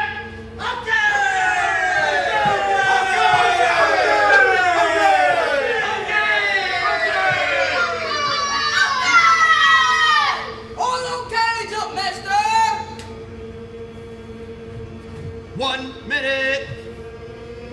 Get ready. Go. Here we go. Here we go. All the way. All the way. Gotta be rough and tough. Rough and tough. Airborne. Airborne. Every day. Every day. We run. We run. To the sun. To the sun. No sweat. No sweat. Not yet. Not yet. Down in the mess hall on my knees. Down in the mess hall on my knees. We got nothing to eat but a can of beans. Nothing to eat but a can of beans. The bread was molded and the meat was bad. The bread was molded and the meat was bad. And you know darn well that you can't eat that. Hey, you know darn well that you can't eat that. Here we go. Here we go. All the way. All the way. Gotta be rough and tough. Rough and tough. Airborne. Airborne. All the way. When I was young, I always wanted to be in the 82nd Airborne, my knees in the breeze. And now that I'm here, I'm gonna do it right. I'm gonna jump from aircraft while in flight. All the way airborne, airborne, all the way driving on, driving on. All the way airborne, airborne, all the way driving on, driving on. Early one morning in the drizzle and rain, while I picked up my parachute and boarded the plane. Jump master said 1 minute to go, and the green light lit with a chilling glow. All the way airborne, airborne, all the way driving on, driving on, driving on, driving on. All the way airborne, airborne, all the way driving on, driving on, driving on, driving on. Here we go, all the way, all the way. Gotta be rough and tough. Rough and tough. Airborne. Airborne. Thank you.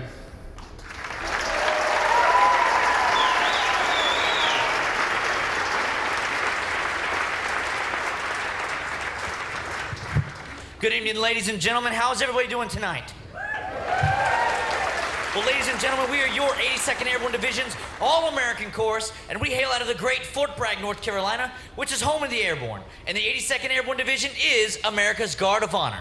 Now on behalf of our commanding general, Major General James L. Huggins, and on behalf of our Command Sergeant Major Bryant Lambert, and on behalf of the 22,000 plus highly motivated, highly dedicated paratroopers, I'd like to say what an honor and privilege it is to be here and sing for all of you this evening. But before we begin, there's one thing I'd like you all to keep in mind. The soldiers you see standing behind me are not just talented singers, but are first and foremost highly skilled, highly disciplined paratroopers that represent most of the major units we have in our division today. We have soldiers from the infantry, artillery, service and support, combat medics, aviation, and engineers. Well, ladies and gentlemen, for our first selection was made famous by a country western star, Toby Keith. This song describes the strength of this great nation in which we live and serves as a reminder to anyone who'd even think to mess with the United States. This is courtesy of the Red, White, and Blue.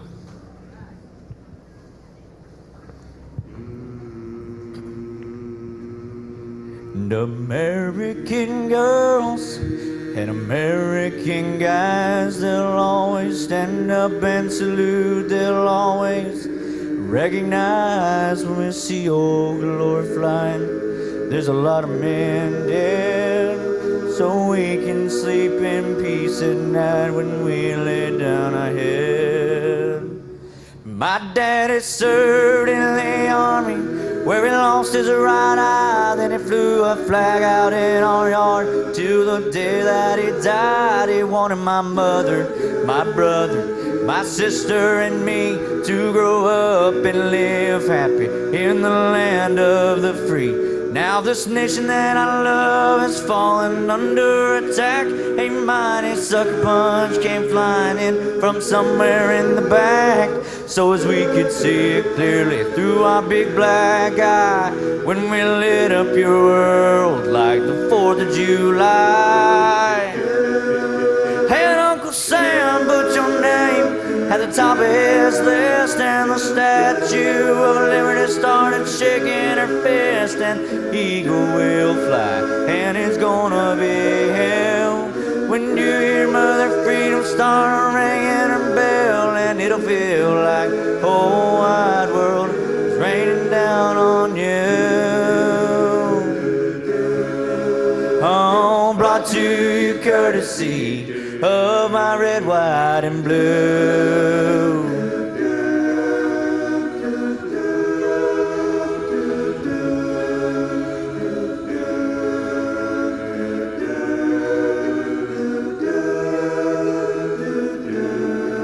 No injustice will be served, and the battle will rage. This big dog will fight when you rattle his cage. You'll be sorry that you messed with US of A. 'Cause we'll put a boot in your chest, it's the American way. And Uncle Sam put your name at the top of his list, and the Statue of Liberty started shaking her fist, and eagle will fly, and it's gonna be hell when you hear Mother Freedom start ringing her bell, and it'll feel like the whole wide world is raining down on you. Oh, brought to you courtesy of my red, white, and blue. Oh, oh, oh, my red, white, and blue. Oh, oh, oh, my red, white, and blue. Thank you.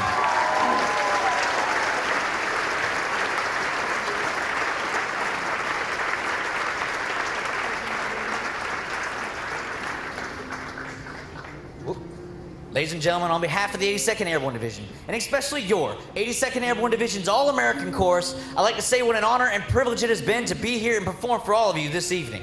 But before we go, we have one final selection.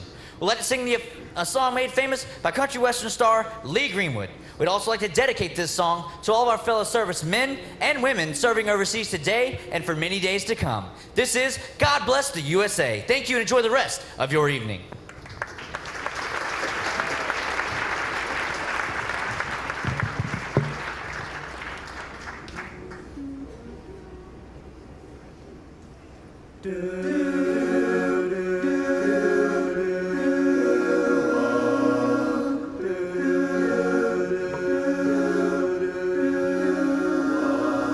If tomorrow all the things were gone I worked for all my life, and I had to start again, just my children and my wife, I thank my lucky stars to be living here today. This flag still stands for freedom, they can't take that away. That I'm proud to be an American, where at least I know I'm free. And I won't forget the man who died, who gave that right to me. And I'll gladly stand up next to you and defend her still today. Love this land, God bless the USA.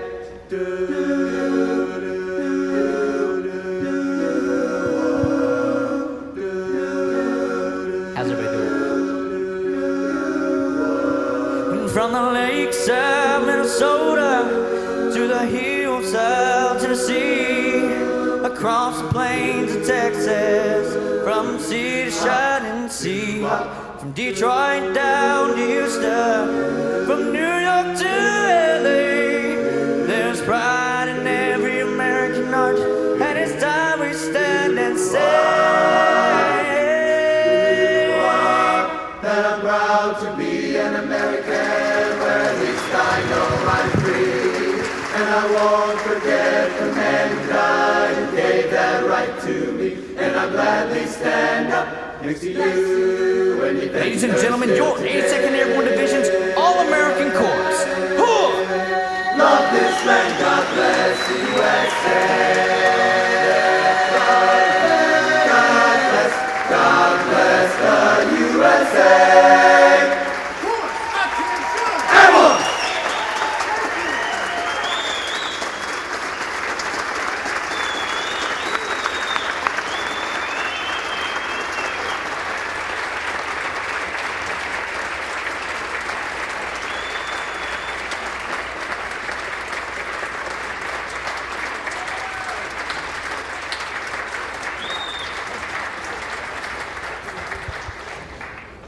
I'd like to invite Colonel Trevor Jackson back to the stage to retire the colors.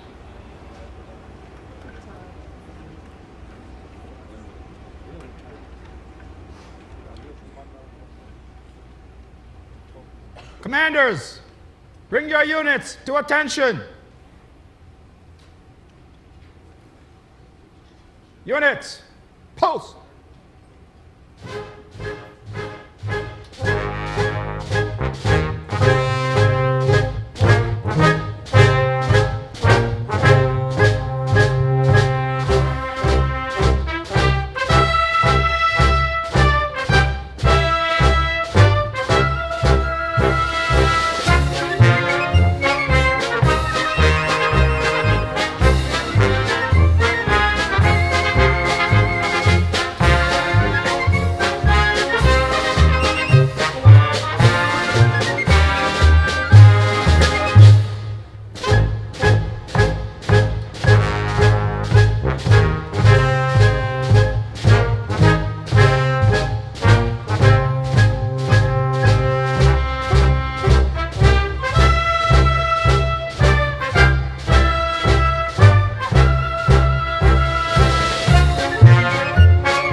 Center, please.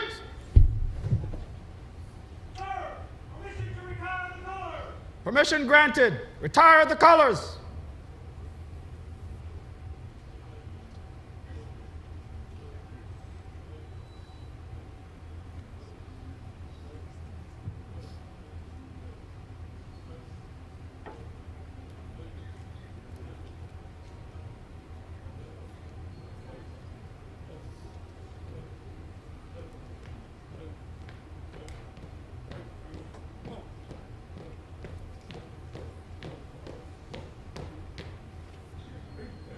Present.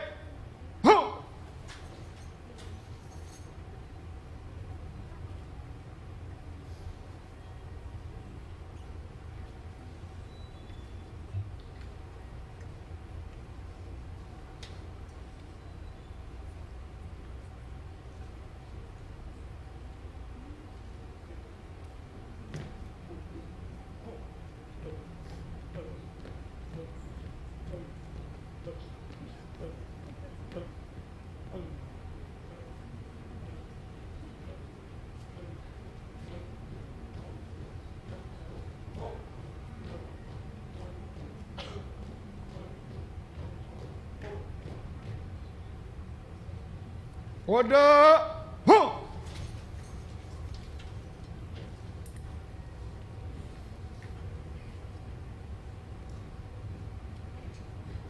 Center, please.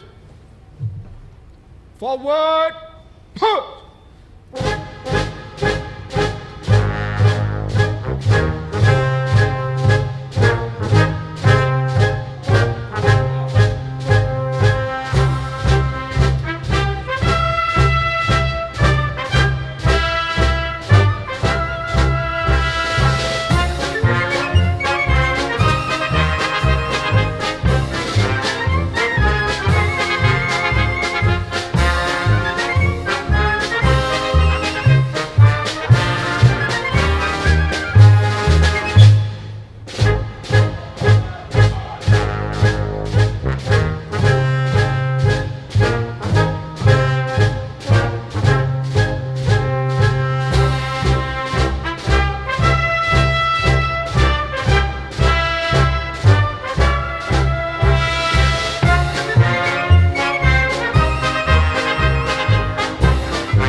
Ladies and gentlemen, this concludes our program. Please remain in your seats while our medalists leave the dais. While they exit, let's give them a final round of applause and thank them for their contributions to our nation.